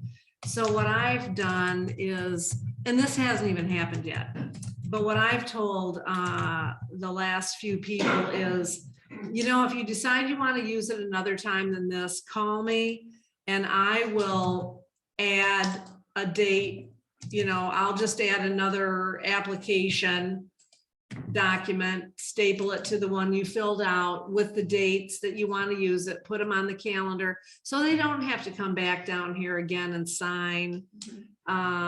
Because that's kind of burdensome for them, I think, to have to do that, I know we did the automation of the campground online reservations. Is there Yeah. anything within that suite of website that we could do an offshoot of reservations for things like pavilion or things like dugout? Or Yeah, there might be, because Oh. this year we added, we did free camping weekend reservations through that for the first time ever. And it worked out really great. So I just wonder if It we would, might be it able would to- cost for programming, because they have to Sure. set it all up. They'd have to put all the time slots in there, all the dates, all the time slots. Yeah. And stuff like that, there'd be a programming cost to it that would have to come out of the rec fund, Yeah. But, Well, I it's just think possible. if we can automate it, I think it would be Yeah. used even more. Yeah, for sure. Yeah. I've had several people ask, Yeah. the process, and it's the manual process way sometimes is more burdensome that they It just really say, is. oh, well, we can just pitch to our kid instead, Yeah, that's right. Yeah. in Yeah. a batting cage. But- Yeah. So Cheryl, do you still have to give them like I think we have like a keypad lock on the pitching machine? Yeah, I have to if give they them a want code. To use the pitching machine. Yes, I give them the code after they fill out the application. Okay, we're ready to move to new business? All right, first on the agenda is first on the new business is Pop's agenda item for the meeting tomorrow for a motion to close the High Prairie Playground. Discussions, thoughts, comments? Where did he come up with the idea that he thought it was already closed? Does anybody else having? I thought know that was where came interesting. from? As a supervisor of a township and you don't know if a park has been closed for over 2 years, fascinates me a little bit. Just wondering. I don't know where he got it, that it was closed. And I don't remember ever hearing or seeing any recommendations by the board to close it either. No, we haven't had any of that. And frankly, when the trails, had the storm, Yeah, that was something that was discussed and decided, and, right. we didn't really have a ton of input. I mean, we did, but Well, I it was think more of a it's, safety thing. I too. think it's way out of line. I don't think there's any reason. I do have a letter or an email that I'm gonna be reading in that someone sent to me in support of the playground. Hopefully there's gonna be some other people on the Zoom call that are going to express their opinions on, the closure of it. But from what I'm hearing, it's pretty much people are not in favor of it at all. They want their kids to be able to play over there. The lady that I took the email from, she said, one of the things she said was she doesn't see any safety issues. And obviously she's watching out for her kids, and doesn't have a problem with what she's seeing over there. But she's a, parent who's supervising her kids too. Right. But her oldest plays over there, and then the younger sibling is the one who's playing on the playground, And And I don't think thought about- I don't think there's any really Yeah, there's any no community support for closing that playground. And I think as we discussed earlier today, that the CPS guidelines are just that, they're guidelines, right? And I kind of feel like maybe so I'm gonna do this presentation that I just shared with you guys during public comment. So I kind of feel like elaborating in parts of this that the guideline references made in that report from 2019 means that this slide that's 5.5 feet from a border is the reason why it's not in compliance, or something along those lines. Yeah. But maybe I shouldn't muddy the water. I kind of don't want to bring negativity into the positivity of a project. That's my dilemma with it. Well, But it's my only public comment. So Well, I kind of. I think that though, some So of you the, have to say something. I think some of the things he says that both playgrounds failed the inspections. I thought that was an interesting, because I'm curious what inspections it failed. He must be talking about this Jack Walker. What is this? There was only one. What is inspection. this? What does he have to back him up? What's he using to back him up? Is he, The playground inspections. Yeah, this piece of paper. yeah, but is he a, But I is there guess like that- some playground inspector's license that you have to Yeah. get to be able to do this? There is. Oh, maybe Jack Walker? Yeah, Yes. Jack Walker. Yeah, He there is is- licensed. Right. That's the first thing. that I don't know. I Which just by, asked you. which he's by a the licensed way, player. Yeah, I did check. which by the Yes. way expired in 2020, so I don't, it may be known. But anyway, if you look at this, it says, again, I said this earlier. One was 5 feet 6 inches, it's a 6-footer. One was 5'7", it's a 6-footer. Okay, so, and we hit most of them. We missed some of them. There's no So if problem you there. measure to the outside of the border, you're. I don't know how Or we the inside, measure, where do you measure? but it's a guideline. It's not a mandatory situation. The other key through is the ASTM standards.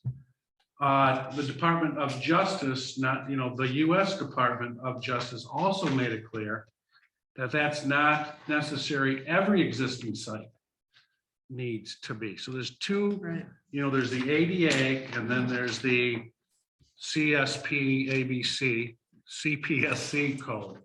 Okay, I think we passed both of them. That does not mean we can't get better, and it says that in section 35015. We have to try to get better, but I don't know. How many records of incidents on our playground of injuries does the township have that would warrant us to consider that this playground is unsafe? No reports.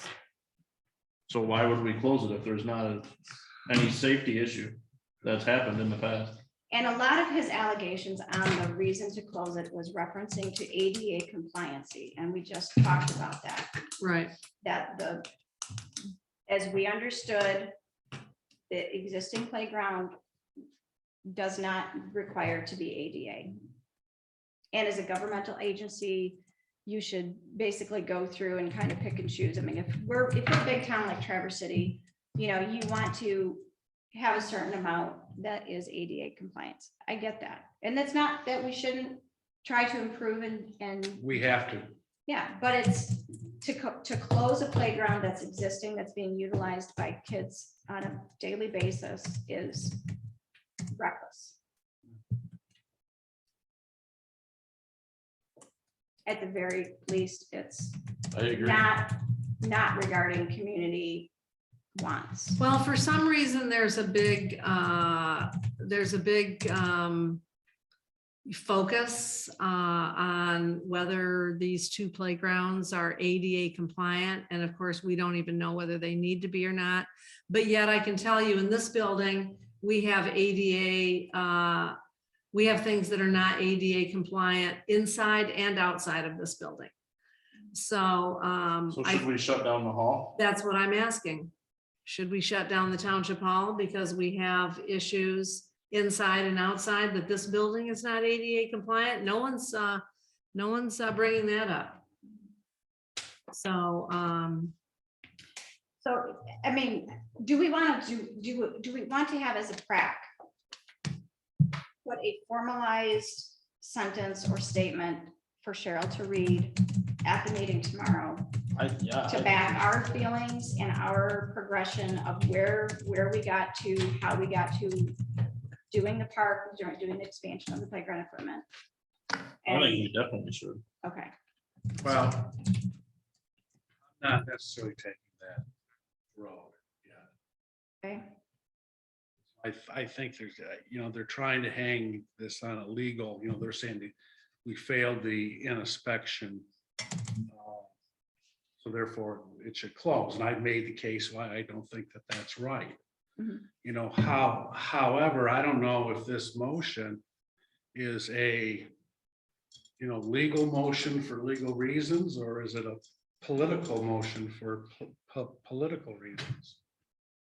And do we want to get involved with If it is a political motion, that's my, area of concern. I I get what think, you're saying, but as the Parks and Rec Committee, I think we need to be very clear on our stance that the playground equipment, as it stands today, should not be closed down due to one inspector's compliancy report that is only a guideline and is not required to meet ADA per our research and as far as we know. If we quote the sections that say that. Okay.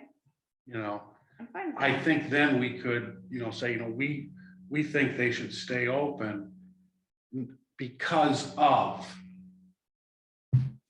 section 35.10, okay. and- 105 and 150.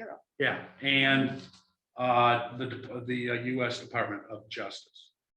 why don't we just leave it up to the lawyer to decide whether we have to be ADA compliant and say that we don't, Because they we don't think we should see the playground closed because we don't have any incidents where we have any safety concern to because close the playground. they will close the playground until that opinion comes back. If I'm them, that's what I'm gonna do. I'm gonna say, fine, let's get the opinion. In the interim, we're close. So why didn't they do that over the last 3 years? I don't know what their thoughts are, sorry.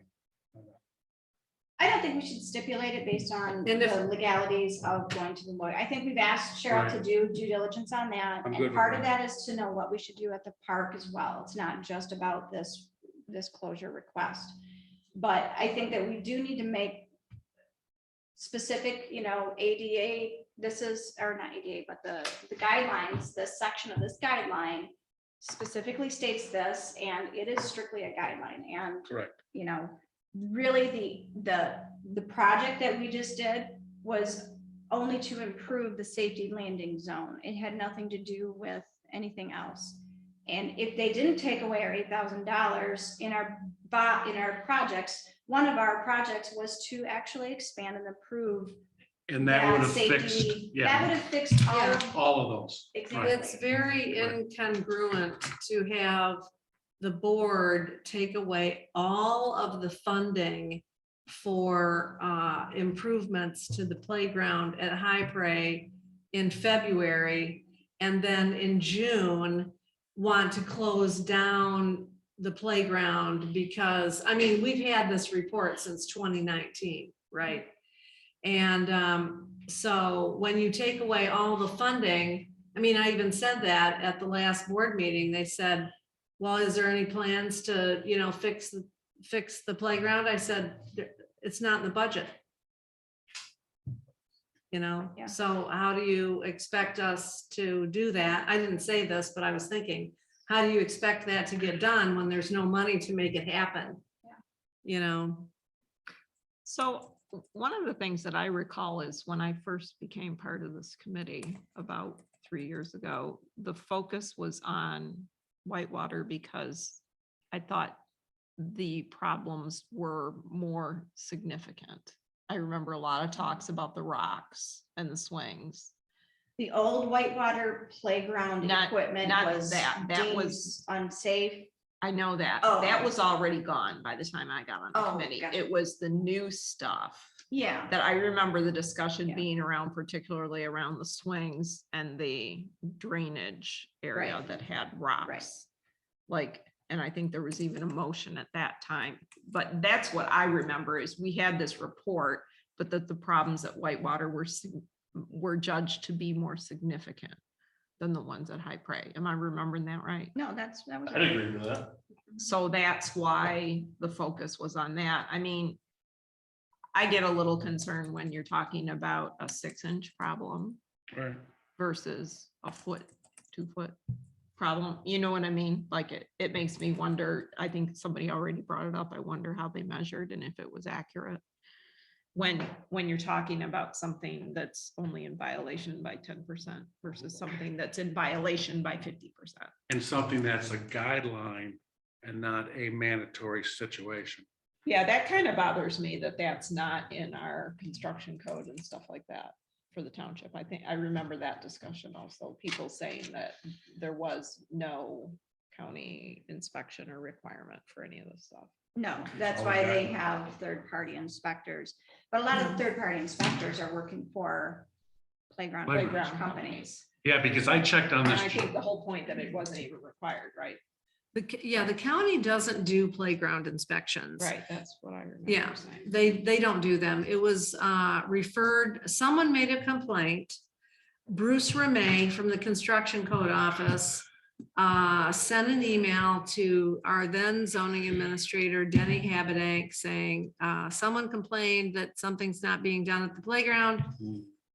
We don't do playground inspections. I'm just basically letting you know about this. And then that was conveyed to me. And so then it was after that that we got the playground inspections and, the rest is history. But So the question is, do we want to put a formal statement with the nuts and bolts? I think that's the whole reason we're here, is to advise on what we think. So why shouldn't we advise on what we think? And I think the that other would be thing that helpful. bothers me is, Ron is making a motion like this. He has not come to discuss anything with the Parks and Rec Committee on why we didn't close it or why we didn't recommend closing it way back in 2019 and essentially what the foundation of this inspection was. If he would have had a conversation with us, I think it would have probably changed the reasoning and rationale behind this motion. How would you think as a supervisor that it was closed if you been partaking in closing it? We can't close it. We're an advisory That's right. board. Yeah, We can make it, I'm not we can sure ask them where- to close it, but we can't close it. yeah, I don't We know can't where go that close the sign. statement would come from. There was never any motion to close the High Prairie Park playground. There was never any motion to close the Whitewater Township Park playground, No, right. any of them. Well, We I think, voluntarily took the beach playground equipment out, so that was not an issue, but I'd be willing to support that motion if you put in specific reasons why we feel it should be. I mean, I don't think, no offense to anybody, but I don't think that if Mrs. Smith comes and says, my kids love playing here, that means anything. I mean, it is either compliant or it's not. It's either a legal issue or it's not. Okay, and so I think we might be able to hang our hat on something that with the CPSC, it's a guideline versus a mandatory standard. So that takes care of all of it, except for the sand. So did we pay this man to do this report? Yes. As his statement at the end is a little weird. Because he says the clearances are approximate. So he quotes numbers and then he calls them approximate. And then he says, you do not meet the CPSC guidelines. And then he starts with, there's general rules, but there are exceptions. And then he talks about swings, which have larger clearances. And then it says, in any one piece that's less than 30 inches tall. And then he makes this just kind of this weird statement. It gets pretty complicated. You have to be trained. So, and then let me know if I can help. So, I mean, the whole thing's a little odd. Right, I think he was looking for some more work. sure. And I remember you saying that previously as well.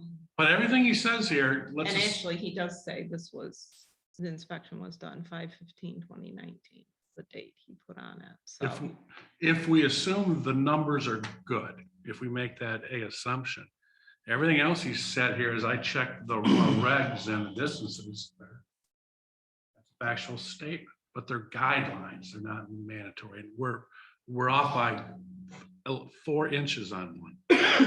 well, and I think the other thing is he says, here are the following are some, but not all the violations. That's also a very strange statement for an inspector to make. Not. be Like, I'm not showing you clear. all my cards because. Yes, not being I want clear you to hire about me. what I inspected and what I didn't inspect. I mean, did we buy a partial inspection? I mean, I would have thought we bought a full inspection.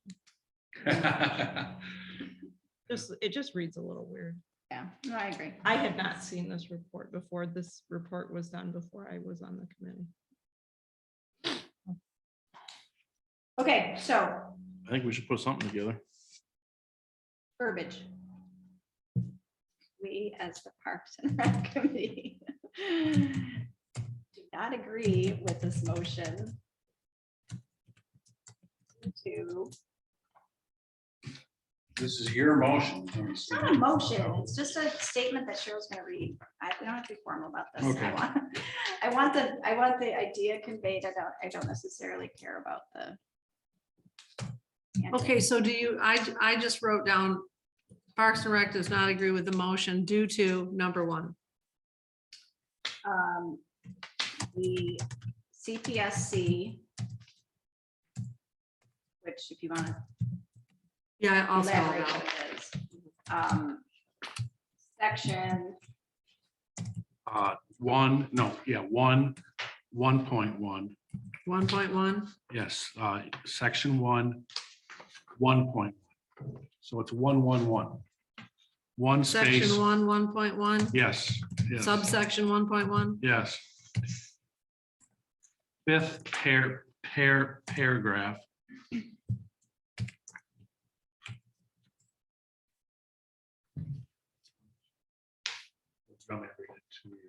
Can you read it slow enough that Lois and I can take it? Sure. Okay, because many factors may affect playground safety. The U.S. Consumer Product Safety Commission, CPSC,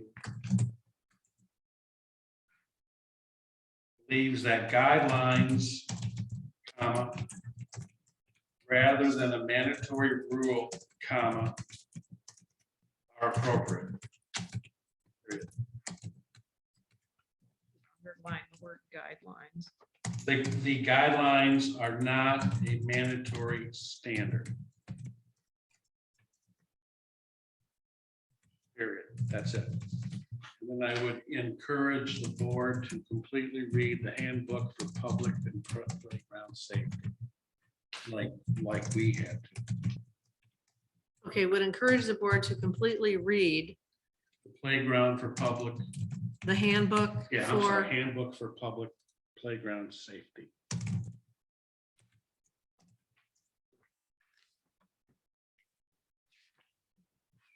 You say playground public safety or public playground safety? the second one. Public playground safety.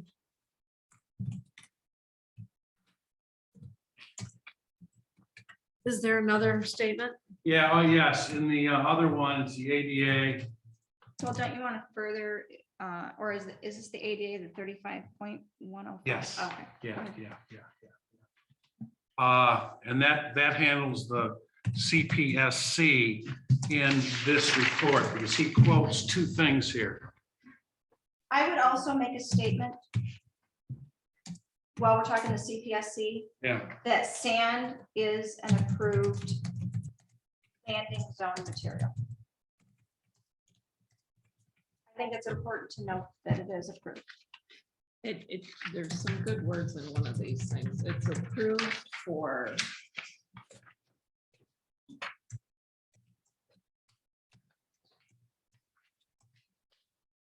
We'll call it for, it's, so sand does meet the standards for, it's called impact attenuating surfaces, so. which one are Fast you? absorbing, this is this one. Oh, the It's shorter one? actually in the ADA book one, the second page. So they're talking about, Wait, Did you- I'm Linda, sorry, can I just I'm ask you- sorry, Linda, which, it's this one, playground surface materials. ADA approved and not. And this, by the way, is not a rule or guideline. This is someone's rendition of the goods and the bads, the pros and the cons between. Yeah, different but services. it's interesting that they are defining the difference. You really have to be careful between- with using that code though. That, where are you that says sand's good? Second page? Yeah, second page. It says, there's a heading. It says pea gravel, sand and wood chips. That Correct. they do meet compliance standards for impact. So- Yeah, but read the last sentence of that. Okay. Wait a minute, but then they say, but they seldom meet the standard for propulsion and turning requirements. These are big friggin' words that are talking about propelling yourself without using your legs, so they're talking about wheelchairs there. So they say, so it's important to understand that sand is okay to impact a child falling. So they're saying that you And can that's the use best. sand You can use sand around the structure for and then, fall protection, Yeah. yes, but it says that they don't meet the standard. Or it seldom meets the standard for, when they say this, it took me a while to figure out what they were talking about. Propulsion and turning is regarding like using some Pathway. mobility aid. Like there was a picture of a lady trying to walk around with a walker on the pictures a few minutes ago. So that's like separating the whole ADA access issue versus fall protection or whatever. Well, but it says says, that you can have sand and then you gotta have pathways between it to But- meet ADA. And it's that other surface materials can be used to create paths to the entry point of the play equipment and render your playground compliant. Okay. Yeah, so that's exactly what How- you said as far as like the gravel path. but the counterpoint to that is on that last paragraph where it says sand, it says pros and cons, and it says the material cannot be used if the fall height within the playground is greater than 4 feet. That's true. Yeah, I underline that too. Yeah, you're right. So it's only good for playgrounds that have stuff that's not high up. But And that's not a true statement. That's an ADA statement. that's an ADA statement. Yes. It says this material cannot be used if the fall height within the playground is greater than 4 feet. I understand what that says. This is an But article. again, you're right, but then there's Written this by thing. Mike Marshall. When I go to the CPSC guidelines specifically, that's what we should be using as it's an acceptable, and these are the depths that it should be. So it says here, if you have fluffy sand that's 6 inches deep, you can fall up to 5 feet is what this chart says, right? Yep. Correct. So like And- on our, So you don't get much when you add more sand is what this thing is saying, because Well, from you 6 can to get 9 up to inches, there's no 9. difference. you can get up to 9 feet if you go 12 inches deep. You can go. Yeah, depending if it's coarse sand or fine Oh, sand. yeah, yeah, you're right. There is a Yeah. big difference there at the 12-inch. Yeah, which is why when we did the sand at High Parade, I made sure that they were putting the majority of it around the Yeah. slides, the slide areas. I mean, we surfaced. Should we even talk about the sand, or should we just go No, I think- 35.150? I think we just state that the sand, I think it's important to state that sand is an acceptable landing zone surface per CPSC. I'm Critical, whatever. we I'm want to good call it, materials. with that. I don't think we get into the ADA back and forth discussion. I think. Oh, I think that we have to. No. I meant specific to sand. I'm on the same, yep, I'm on board there. All right. Then I think we should go 35.150. Can I, before you move on to that, Right. so Tom, I got down what you read. Okay, from the CPSC section 1 subsection 1.1. And then there was a statement would encourage the board to completely read the handbook for public playground safety. Then it was said sand is an approved landing zone material per CPSC guidelines. Is that the end of that part? You're moving on to something else, because then That's- Linda started reading about But that's the second topic. The first one is the mandatory. The second topic is sand is approved. If you want to go A, B, or Roman numeral. one Okay, or so two. after the board reads the handbook, the Right. next thing is number 2. Two, Sand is an approved landing zone material per CPSC guidelines. Is that the only statement you're making about sand? yes. You guys. good with And that? what's that page? So, Number? Is there a Page code 5. there? Page, is that page 5 of the, Handbook. page 5? Table 1, critical heights is what refers to the depth requirements. Okay, now, but of- wait a of the minute, handbook. but you said sand is an approved landing zone material per CPSC guidelines, but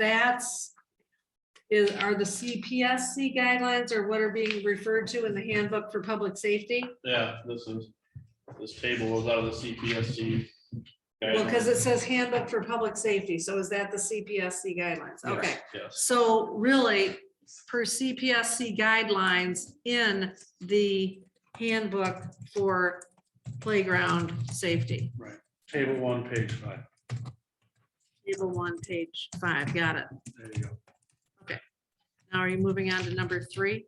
Yes. That's ADA. Section 35.150, existing facilities. Section 35.150, 150, okay, and existing okay. facilities. existing facilities. And that's an ADA document? Correct. Okay. What's the title of that document? Wow. You have it right there, Tom? No, I don't. There were so Okay. many pages. It's the ADA regs. I can look it up, but what it is, it's, Did you email that link? I'm sorry, what? Did Yeah, you email I that? Yes, know you It's in did. I the- did it's in the email that. title of that, yeah.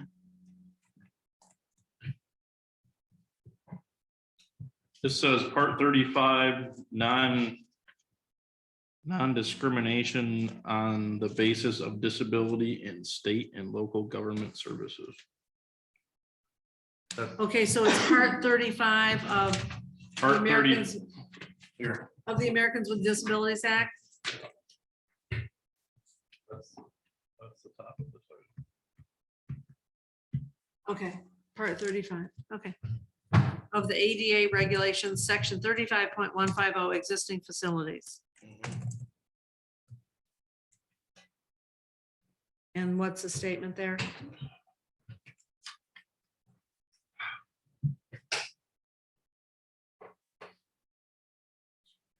Want me to read all that? Want me to type all that? I can just read that. Tomorrow. Okay, so let's see. So, and then I'll just put read, The first one is the important one, just this. read one. A general. Yeah, does not necessarily require a public entity to make each of the existing facilities accessible to. Not necessarily make each of its existing facilities usable by individuals with disabilities. Okay, that's all you the want meat. out of there? Yeah, the second one is, That's the historical stuff. That Yeah. doesn't really apply. well, the other thing is that if it is gonna do a fundamental, if it's gonna be a burden on Incidents of the entity. Which one is that, Tom? That's number I can 3, remember full. and that's that long one. Undue financial and administrative burden. So if we don't have the money to do it, that is a financial burden. So we would pass 3 too. So 3 speaks to undue financial and administrative burden. Right. And if that exists,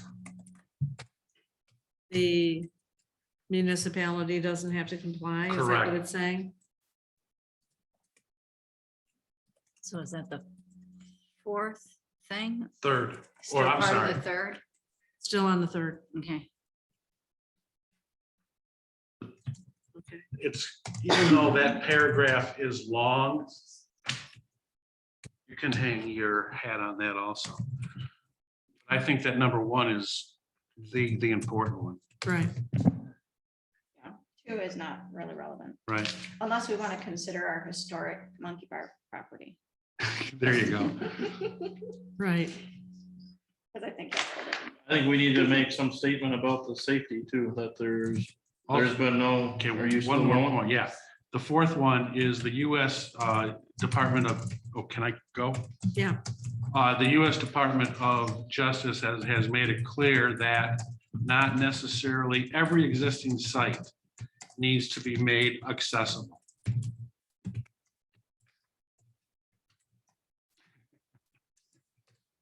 Got it. And they quoted 35.150, which you just did. But that's coming from the Department of Justice. Okay.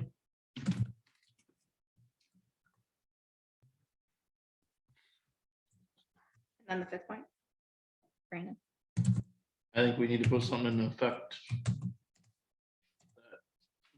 Why would we close a playground that has had no safety incidents that are known to us? Nor complaints of. Nor complaints of safety incidents.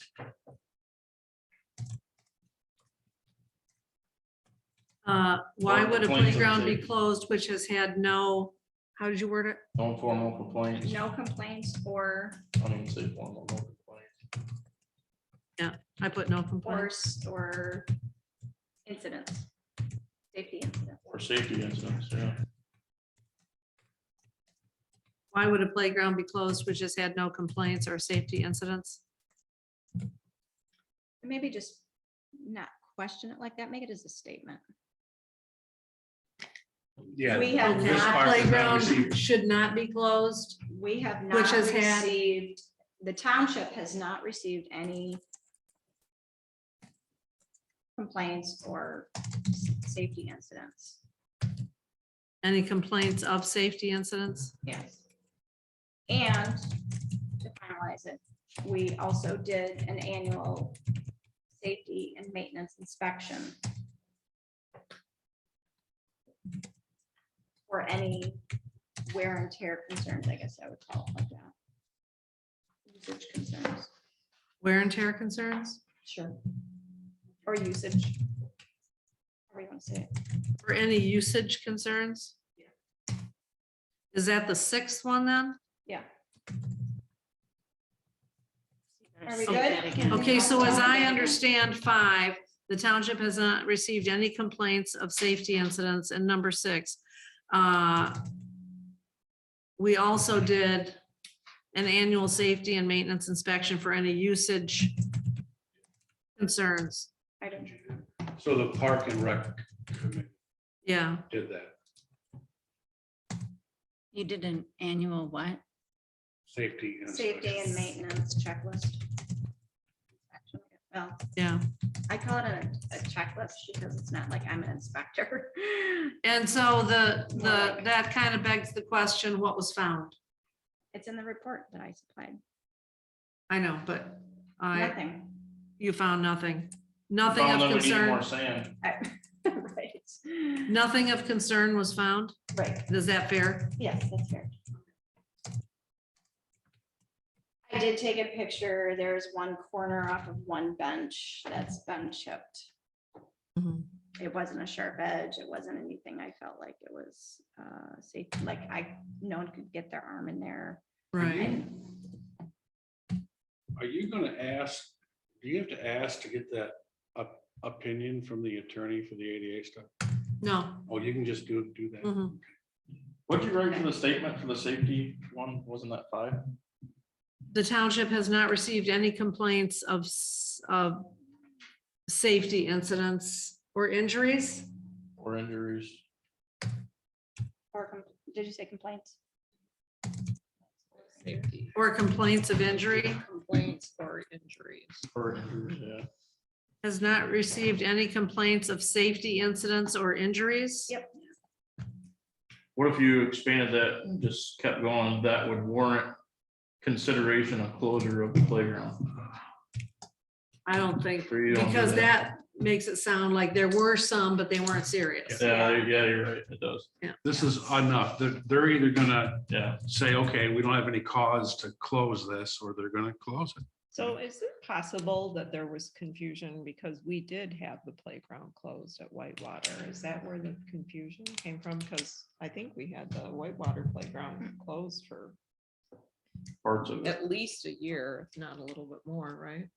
part of it. No, we haven't had the playground area. It's closed right now. No, at Whitewater Township Park. I understood It that. was closed. You had yellow caution tape around Hmm. most of it, right? Certain pieces of It was This the- year- It was the monkey were bars. and- loose. No, last. Oh, the summer, monkey bars. Yeah, we had the monkey bars started to lean and They we did. were loose. Yep, yep. And And then we then had I- those taken out. And I thought that, I guess I don't remember right off if you had the swings closed or not. I remember somebody saying you had yellow caution tape out there because I went out and looked at it. Right. But that some kids still played on it, even though you had it taped. That's good. But I'm, I think I'm just it was asking just, what you know to be true about that. I definitely remember the monkey bars, but I don't. Yeah, the remember monkey swings bars closed. started leaning and we put caution tape on those for a while and then we had them taken out. But did you have like the swings or the turntable closed? I don't recall that. I don't remember those being taped off, just the monkey No. bars is all. I mean, they were using them at the last night last year on Halloween night. Okay, so that answered, I'm just saying, maybe that's part of the confusion is that there was that. Part of it was taped up. All right, is there any other comments or changes to the statement or additions or anything else, or do we want to go to the next line? Forge ahead. We good? Okay, new business, resolution to change the appointment request submittal and approval process.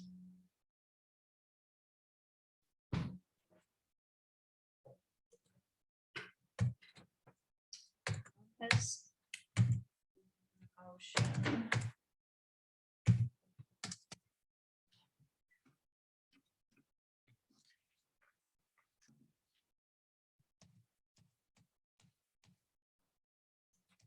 What was I thinking there? Was that a Bob's resolution that he wanted to change the approval process?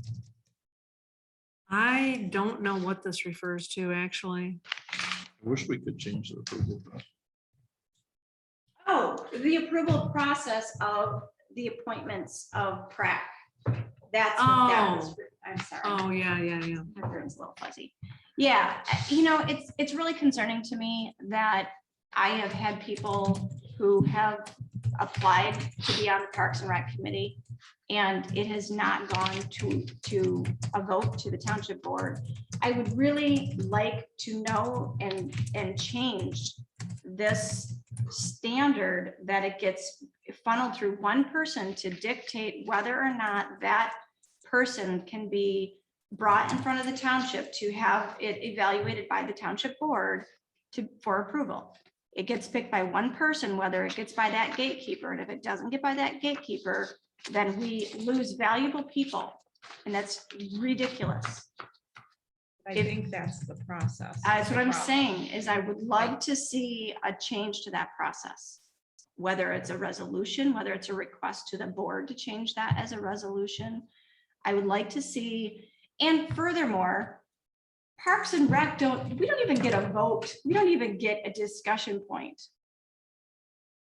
Half the time, we don't. I had no idea who you were until literally I was told you were on, same thing with Tom. I had no idea you guys were even being appointed. I had no idea, we weren't discussed. It went to the board and it got approved.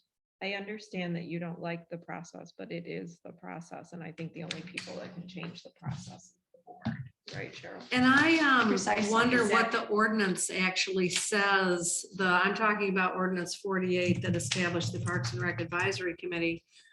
I'm not sure, where with the planning commission, the supervisor is supposed to bring a recommendation to the board votes on it. Now, I learned through some MTA training that I went to about a year ago that the supervisor doesn't make all the appointments to the ZBA. Actually, the other board members can make recommendations properly for appointments to the ZBA. And so I don't know what the, I'm not sure that it is anywhere in the law or the ordinance that the supervisor has to make the recommendations for an advisory committee. Because that's something that was established by this ordinance 48. And I can't tell you what that says in there. I don't have it right in front of me. But I wonder if that really is truly the process that has to be followed for an advisory committee. It seems like it wouldn't be as formal for an advisory committee is my point. So, I mean, Melissa, wouldn't like the first step be for you to air your concerns to Ron? I mean, you've been in this position for a long time. I mean, I would start with that. He's Yeah. received multiple email notifications and requests. No, my point is for you to share with him your concerns about your observations. That there's people that have been applied and not consulted with you, if I'm paraphrasing what you said. It's not consulting with me. It's not consulting with even PRAC. I would like it to be a multi-decision process, but the fact of the matter is, people are applying to be on the PRAC, and it's not going any further than the supervisor's desk and not being decided by the township board. That's my biggest problem with it. Right, and that's all I'm saying is, why wouldn't you specifically share that concern with him? Because, I mean, obviously you're privy to a lot more data than I'm aware of, right? Probably because your name is on the website as the chairperson, and talk to him about it. That means a lot. I mean, I know, but, well, I would think people would be more likely to No, notify you. I don't get all notifications, and we just got a new one that came through that I was CC'd on graciously, but otherwise I wouldn't have known about that new request either. Right. But So- I think from what Cheryl said too, is I've observed a lot of this just in the last year and a half, as far as, I've seen appointments for the planning commission because they've been so short on people. I've seen a lot of that show up on agendas.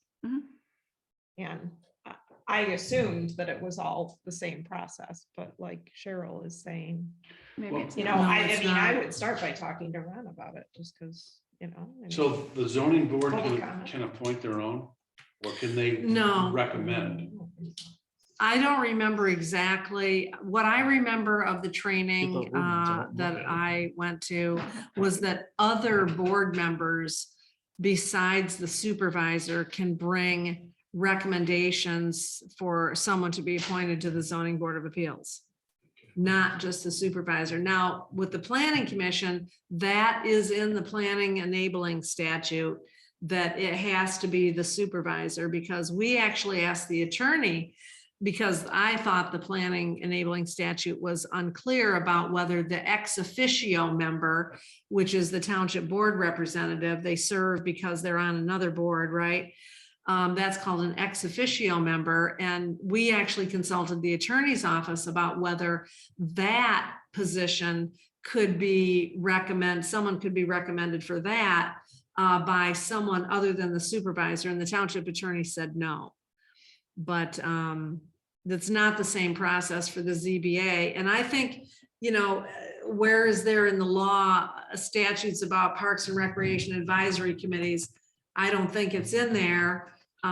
This body was created by the township by ordinance 48 in 2012.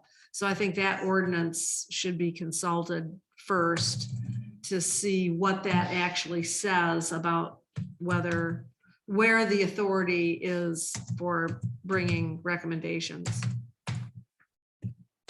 And if it's only with the supervisor.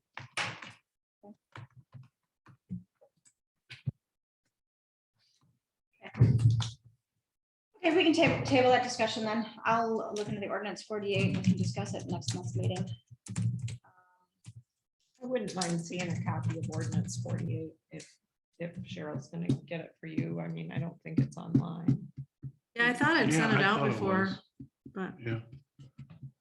I would have put it in here and I don't. All right, item C, COPS agenda item for motion to hire a new position for parks.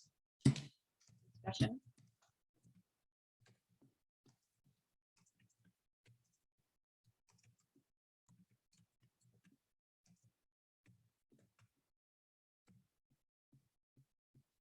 Deputy Park and Recreation Administrator. So I found there's some wording in here that I thought was inappropriate for this particular type of position. Is the thought process that it's a requirement because duties are not being done at this time? Is that, what's initiating this? Political agendas maybe aside. Is there a causal effect due to complaints, due to workload issues, due to your request, due to, I don't know. I'm Well, the wondering where agenda it's- item is stated as, so there's something in there about a succession plan. Right. So if I remember correctly, you're with the township for a period of a term. And then Yeah, but beyond the Parks that, and Rec, It's different. Parks and Rec Administrator is appointed annually to serve for a 1-year period. right, so, and they chose not to vote on that this year. Right? No, they did. They did. I was reappointed for this fiscal year. So, but then there was talk about initiating that not until the fall. That, yes, there's talk about the fact that it's never been a good idea to wait until March Yeah, to make that appointment, because if you need that person really to be appointed more like in the October, November timeframe, because if you're going to make a change, right, things, the park administrator job is really 12 months out of the year, pretty much. But there's kind of a lull in November and December when there's not a lot of action, but January 1st, it starts up pretty good again with pavilion requests, taking the campground fee structure to the board, making a recommendation about the campground fees, boat launch fees for the following year, setting the seasonal camping rate so that the seasonal bookings can be done in February, and the website, the online reservation site can be programmed and be ready to go like mid-March. It needs to be pretty much ready to go so we can do some testing of it and also put the seasonal bookings in there so that that time is all set aside and no one books the seasonal time that's already been paid for. So there's plenty of things to do, so in the was it spring. decided budget. at that meeting? Because I don't recall, was it decided at that meeting That it should move to to- the fall. to Yeah. make the decision Yeah, sooner. of that in the fall time? I don't remember now if it was a formal motion, but there was no disagreement that it needed to move. Yeah. To the fall. Okay. I think what Ron's concerned about is that our 2 longest serving rangers who know more about the park than anybody in the township I might be thinking about, ending their tenure with the park because of retirement, and he's concerned about having somebody to, take their place and be able to train people and, stuff like that. So being more of a liaison specifically at the park, like almost as a ranger supervisor? Well, they'd have to be Yes. trained as a ranger first to know because if they're gonna do any training of rangers in the future, then they need to know what rangers do. There's just a lot to learn at the park. A lot to learn. I mean, we have, some opening and closing checklists, but there's just a lot of other things that are, there's just a lot to learn. There's a lot to the park. So the one thing I thought was extremely unusual, in my opinion, was that this deputy park and rec administrator qualifications must be that you're interested in becoming a firefighter or EMT. Hey, what page? is that on? Firefighter and EMS training That's not, preferred. I don't understand how that's a Section valid 3.5. thing for a ranger. Maybe I'm off. Maybe Well, that is something so that's where required. that's coming from is that Ron has the, you know, the fire station is, we don't have a lot of firefighters who live in the township, right? So, well, they live here, but I'm sorry, they don't work here.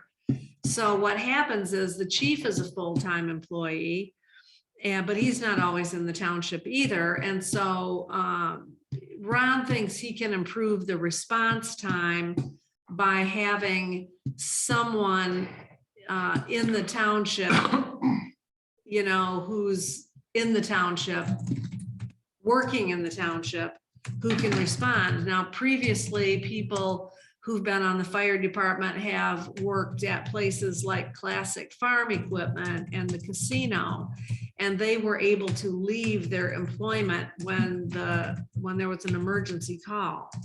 And then that kind of, the tribe did away with that.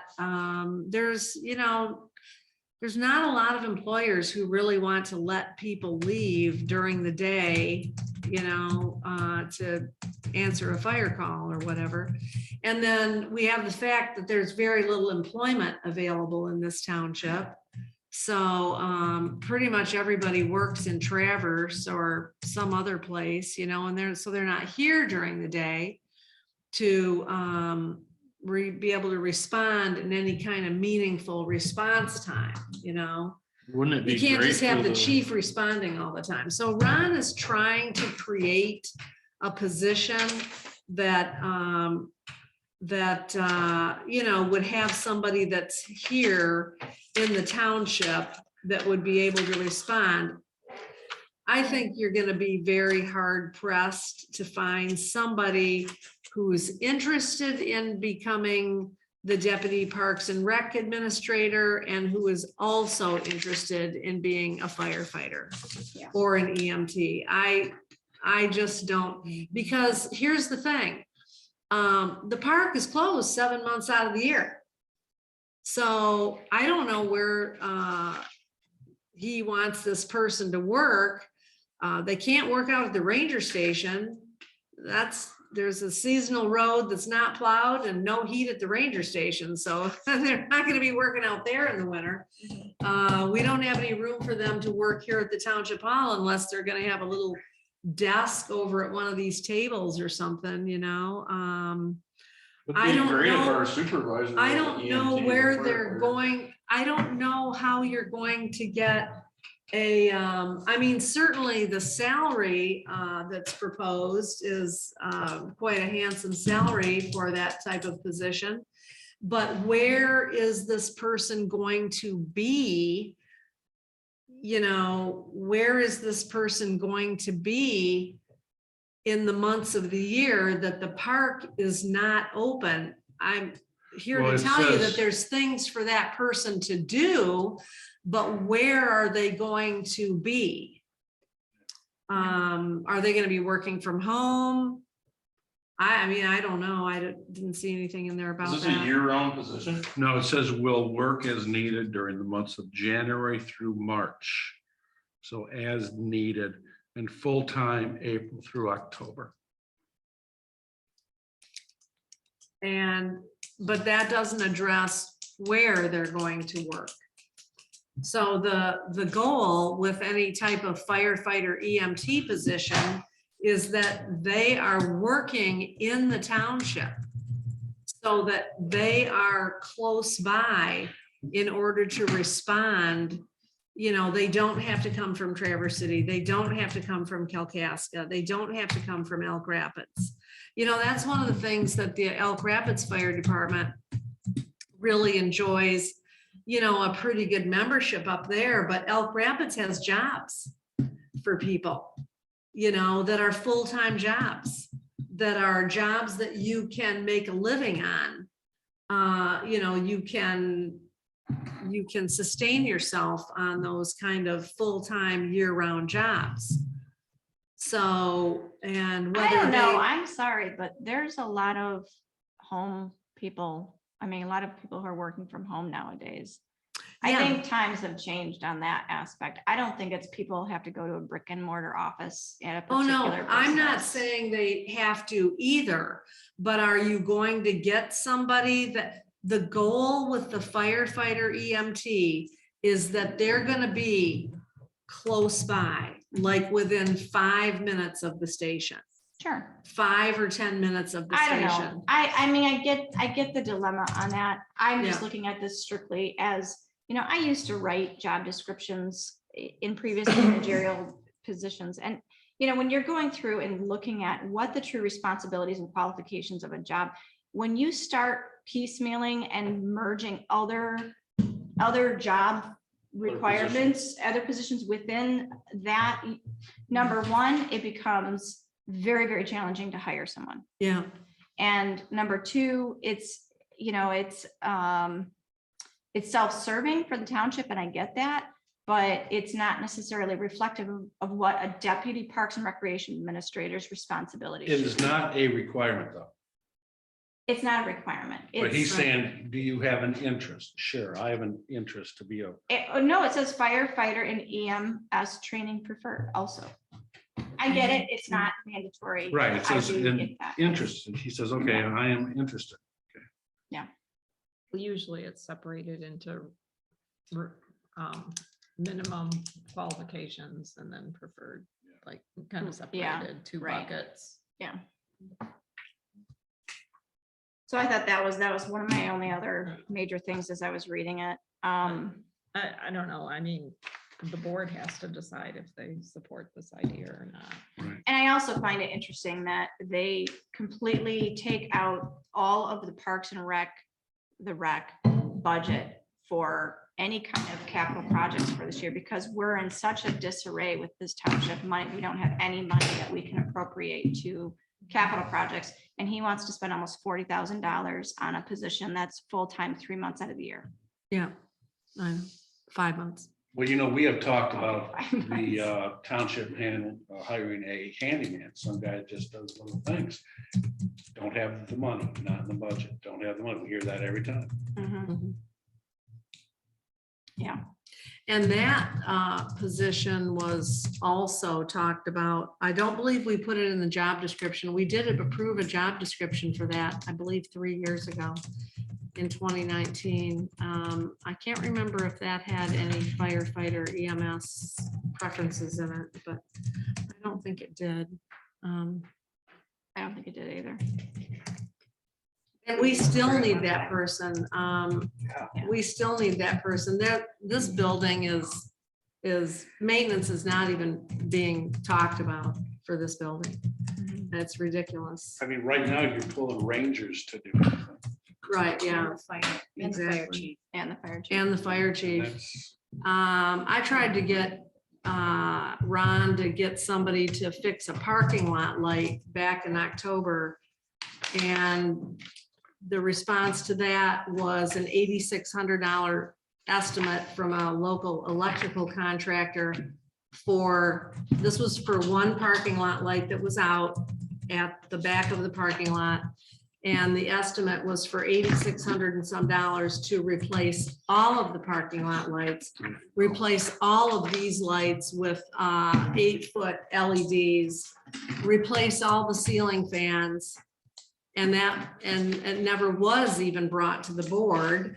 And I finally got a quote from the same electrical contractor to just fix that one light, and it was within my signing authority, and I got it done because we had an election coming up, and I've got election workers that are coming into the building and leaving the building when it's dark outside, as well as possibly voters. And we just can't have that. It's a safety issue. Are we allowed to, I know we're allowed to ask you, are we allowed to ask the public their opinion on something that are here? They can do it. During public comment. During public comment. Okay. So where are we going anywhere with this? I only wanted to get comments and if we wanted to make a formal response on this. The other part of this motion that pertains to us. Do you feel this is necessary? Cheryl? I do think that some kind of plan for who's going to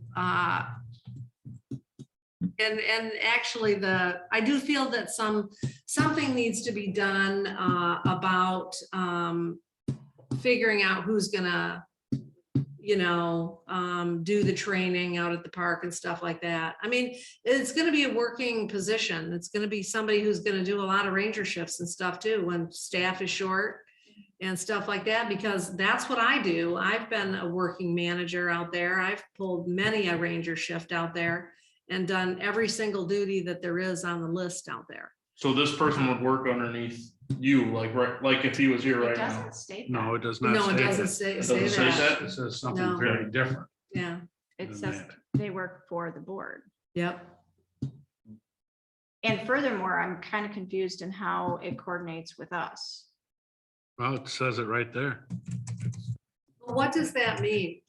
Well, I'll just tell you, and Dan can back me up on this. Many, many years ago, there was a park board in this township. And I'm not sure how many years they were around, but Carol Hocken made it clear that that park board did not run the park.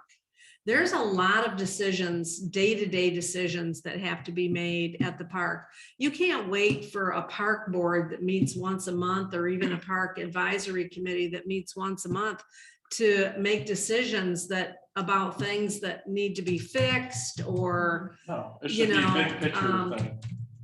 you've got to have somebody that has some authority to make day-to-day decisions about things that come up. Not everything can wait for another month for a meeting, So it was never really envisioned that the Parks and Rec Advisory Board was going to have day-to-day responsibilities running the park. That was not envisioned.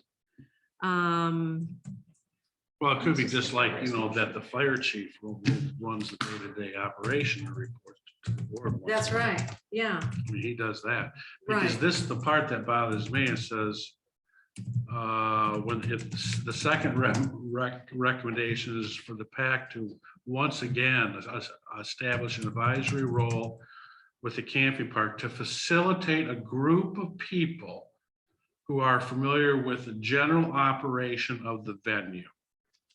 I don't quite understand what that means. I'm It's pretty big. confused. I don't understand. I thought we were an advisory board for the park already. I didn't know we weren't. Yeah, you are. Not with general operations. Not with day-to-day operations, I would say General that, operations, because that's. certainly you guys have been involved in, improvements that have been made out there and, discussing them and all that type of thing. But does everything that gets done out there have to start at the Parks and Rec Advisory Committee? No. General doesn't. operation, yeah. And then it says if it's too much for us, members of the township board could serve in a transitional way until a deputy park and recreation administrator. So this way, the way I read this is this deputy park and recreation administrator post would actually do that. But until that can be found, then people on the township board, because I don't think this committee should do it. That's my opinion. Members of the township board then could do the transition. So then you could bring everything to the township board that you wanted to get done. That's not what the Park Rec Administrator's duties are. Yeah, well, I'm just Right, I reading know, what it says. I know. Do you think he's trying to replace the position that you're doing with this person Mhm. completely? Or is it, Probably. It's a that's kind of what it sounds like to me. Mhm. And furthermore, I guess they've already Like, you're just rehired leaving you that part as the out. administrator. If anything, if they're gonna make a deputy, they should fall under your That's what I believe. supervisory, Sure. because that only Right. makes sense. I Right. mean, that's, you're responsible right now. They hired you Right. as the administrator. Yep. So, and Agreed. right now, am I not, you hire the rangers? Yep. I hire the rangers. So. The wouldn't that board make approves their sense? wages. That's it. The board doesn't interview park rangers. We changed that policy a few years ago, actually, because it's just, we changed it so that the fire chief did not have to have board members present at his interviews. He does, and so that I did not have to have board members present at interviews with park rangers. I mean, we start talking to park rangers, we start recruiting them very early in the year. You've got to find people who you can convince them that they want the park to be their summer job before they decide on working somewhere else for the summer. Oh, for sure. And extra that, paying. and especially nowadays, the competition is very stiff. To find employees, you have to be paying a competitive wage.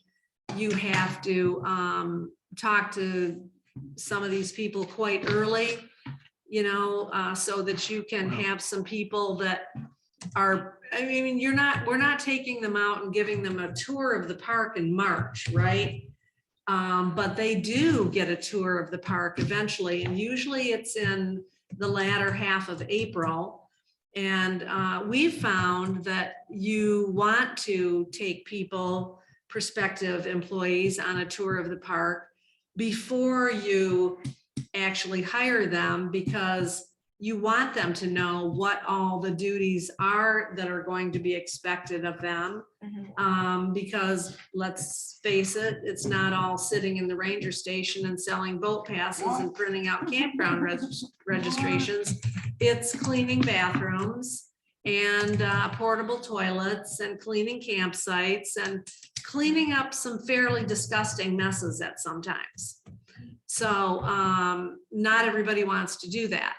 So they need to be told, they need to be shown around, and then they can make their own decision whether this is something they want to do or maybe they don't want to do it.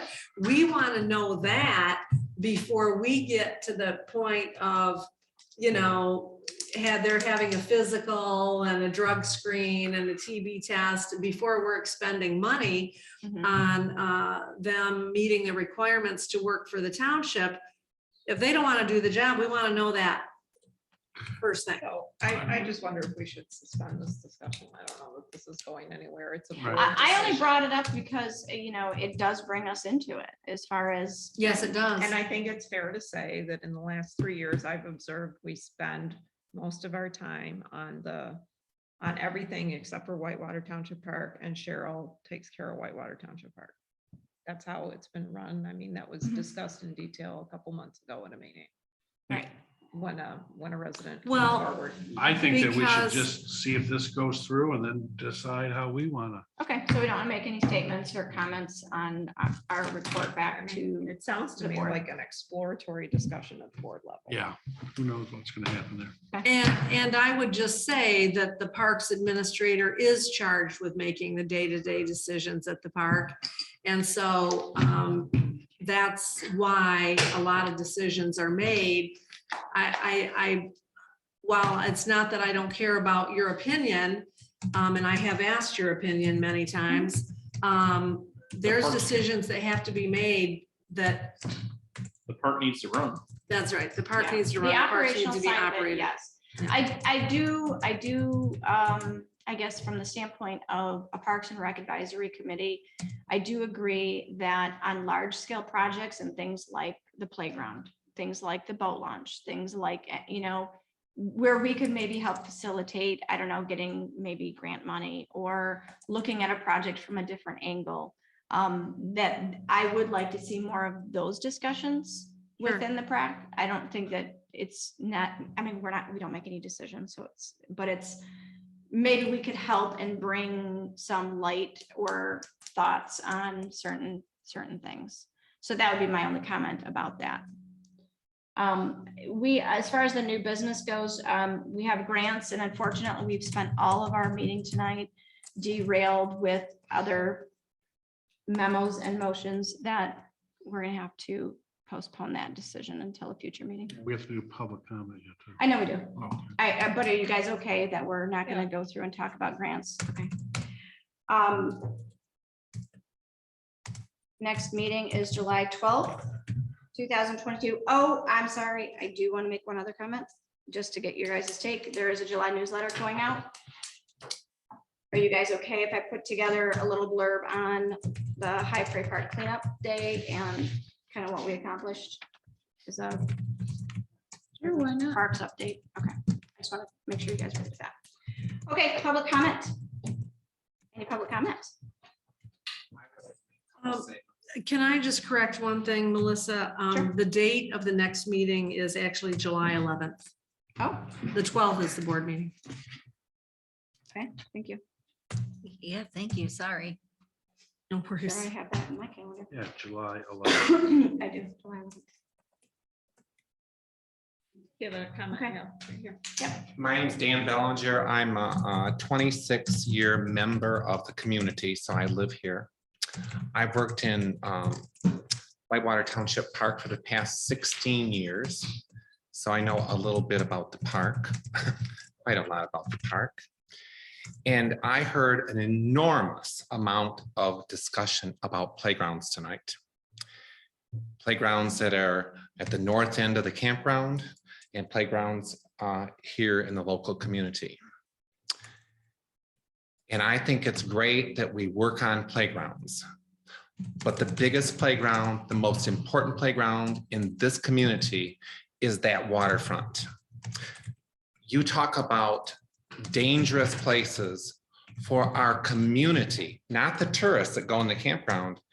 It's right there at the boat launch, in that pavilion and those bathrooms. I didn't hear anything about that. We have cement cracks in the pavilion this high. We have no sidewalk to it.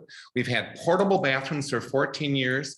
We have all the money we need in that Whitewater Township Park Fund, not taxpayer supported, that we raised to fix all those things. And we're always turned down by the township board for one reason or another, or it's not brought up. So I have a real concern when we're concerned about one little playground or a campground playground. That's not the reason that people come there. They come there for the lake. And when they come there for the lake, they pay for that entire operation of Whitewater Township Park. The overall picture of a parks and recreation group, I think in the past and back in the 60s and 70s when I was growing up here, Whitewater Township Park was just a little park where the community gathered. Maybe they set a tent up at the shore. But Whitewater Township Campground is a major business that pays for all of that with no taxpayer money. And the most important part of the park is not even being considered. We have portable bathrooms that we're renting for 4 years. We have a pavilion that the floors are cracking all up on. We have a boat launch that's falling apart. We have roads that are falling apart because we don't do anything with them. That's where you get your money, is from the tourists, to take care of that whole park for not 1 cent by the township. Is this the only township that I know of in the state of Michigan that has that kind of operation that brings in that kind of money, over $300 and some thousand? This should stay there, because if it gets diverted, your parks will go down the hole. But I think you need to be looking at the public part of the park in your big picture, because people don't come there just for the campground or the playground. If you looked at the number of people who came to the campground, which I know, and the number of dollars they spend in this community in that campground, they don't come there for the playground. They don't come to this community for the playground. And we don't live in this community for playgrounds. We live in the community for the big playground. It's a body of water called Elk Lake. And so I think we really need to look at what the community wants. And the community is looking at the water part of the park. We cleaned up the whole front of the park, not the campground, the whole front of the park. We took tons of brush and stuff cleaned up, put lawn chairs in there. And that's where the concern needs to be. The playground for this community is at the waterfront. The playground for Acme Township was at the waterfront. The playground for Traverse City, took out all the buildings along the bay, was the waterfront. And we're no different. But we are different when we ignore it. And we spend hours and hours on whether it's safe on this playground or that playground. The playground at Whitewater Township Park is totally paid for by the people who camp there. And the people who camp there come there because of the waterfront and because of how the campground is run. It's very important that the township board looks at leadership and people who work there. So they might say that Cheryl's a manager. Cheryl works 1/3 of all the background things that go on in the park. We cannot, as lead rangers or 16-year veterans, operate the park without that experience. So 10 years ago, when she came on the board and Carol Hocken left, the other ranger and I were here to recruit her. We begged her to come on. And she does 1/3 of the background work that cannot be learned by somebody just, oh, we're gonna hire a new person for $45,000. It can't be done. And we can't train somebody in the middle of a season. We don't have time. So I know you're an advisory board, but somebody needs to start listening to what's important to the community. That is the only central gathering spot in this whole township for people to go and enjoy. There is no town hall where you can have a reunion in. There's a little tiny pavilion over there, but we don't put any money into that pavilion. We don't do anything much with the grounds except what the campground can get approved by the board. And we seem to have a roadblock in this township board for taking care of and improving that part. And I challenge you to look at the records of what kind of money the campground has earned in the past 10 years. You will be amazed. We've done great things to build it up. It's no longer just the little park to the north of us. It's really a money-making place that pays for a beautiful spot free of charge to everybody in this community, including me. So Dan, would you be able to be at the board meeting tomorrow? That's what I was gonna ask. Unfortunately, and I would be. I've been teaching school for 43 years. This is gonna be my last year for Elk Rapids. 30 years in Kalkaska, 12 years in Elk Rapids, 13 years basically. But tomorrow's the first day of summer school and the board meets at 9 o'clock in the morning. Summer school starts at 8:15. So I have 15 summer school students to meet tomorrow. But I'm very unhappy with the board who thinks they're going to add somebody into the staff with no training to circumvent somebody who's already there, who's doing it. If they want to release us or her or whatever they want to do, they need to do it at the end of the season.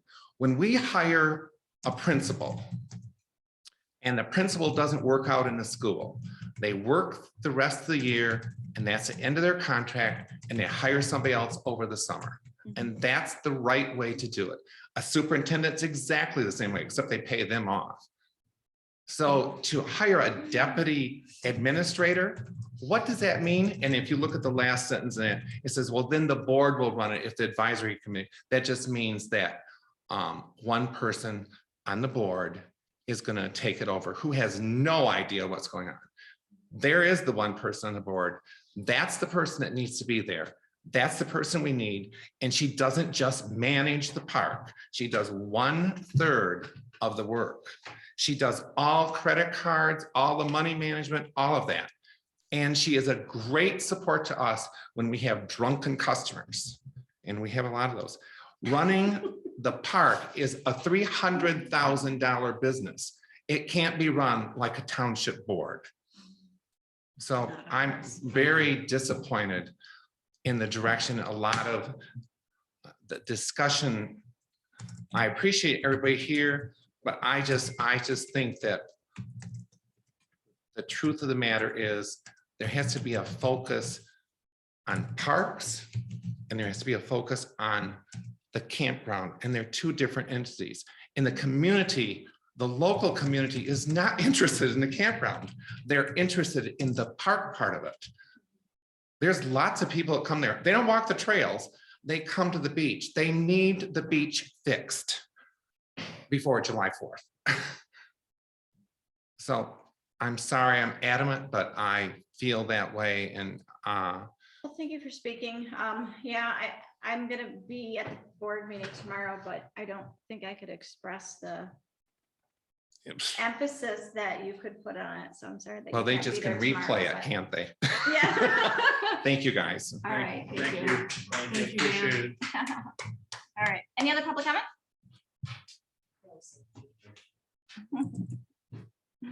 Hi, I'm Lori North. I'm in support of Dan. I live on the end of Vinton Road. I've lived here all my life, and my daughter Kinsey was a part of Green Tree for 2 years.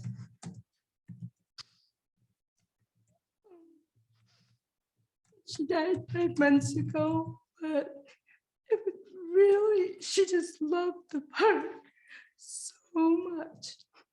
And I just want to see the park. And like what Dan was saying, is what Kinsey agreed with. She'd come home to the mom. She's only 21, but she said, that park is my civic responsibility, my duty. And she said, I just want to see that park flourish somehow, Lord. Somehow. So I just want to see it expand and just get cleaned up and improved, and even make like a little ice cream shop down there, just to make it even flourish even more. And she loved it. And like Cheryl said, and Dan said, Cheryl helped her with a couple of bad incidences down there. It's like, but Kinsey just took it all in stride. But anyway, it's not just about Kinsey, but I just want to see as a tribute to her that just really flourishes down there. And I'm totally supportive of what Dan said. It's like, but we do need the trails. We do need everything that's available down there to be improved somehow or another. And if it's privately supported by itself, that's awesome. But as township residents, if we need to put a tax in there a little bit, or not even that, maybe volunteers, and to do something like that, that would just be awesome. I think our community would rally behind doing things down at that park, because ever since I was a kid, it's like, that's where you went down there to hang out with people. That's what I've known all my life. It's like you go down to the park and you see people in the community. It's a sense of community, and it's also a wonderful moneymaker for the area as well. So I know I'm probably babbling, but again, I'm just supporting Dan. So, but I would like to see the trails cleaned up too, and the campground, because it's just a wonderful place to be. It's like, and even Prairie Park, it's like, it's awesome. When my kids were little, when it was safer to walk across the highway, I used to let them walk down to Prairie Park. And it was a nice place for them to hang out too, and it was safe. So thank you, and I'd be glad to volunteer to help in any way I can to help make that flourish. So thank you. All right, thank you. Thank you. All right, any other public comment? Everyone on Zoom that needs public comment? KG, would you like to make a public comment?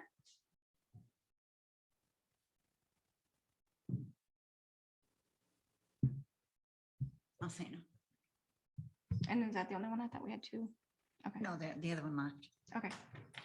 Okay. Sorry. Motion to adjourn. All right. I'll second it.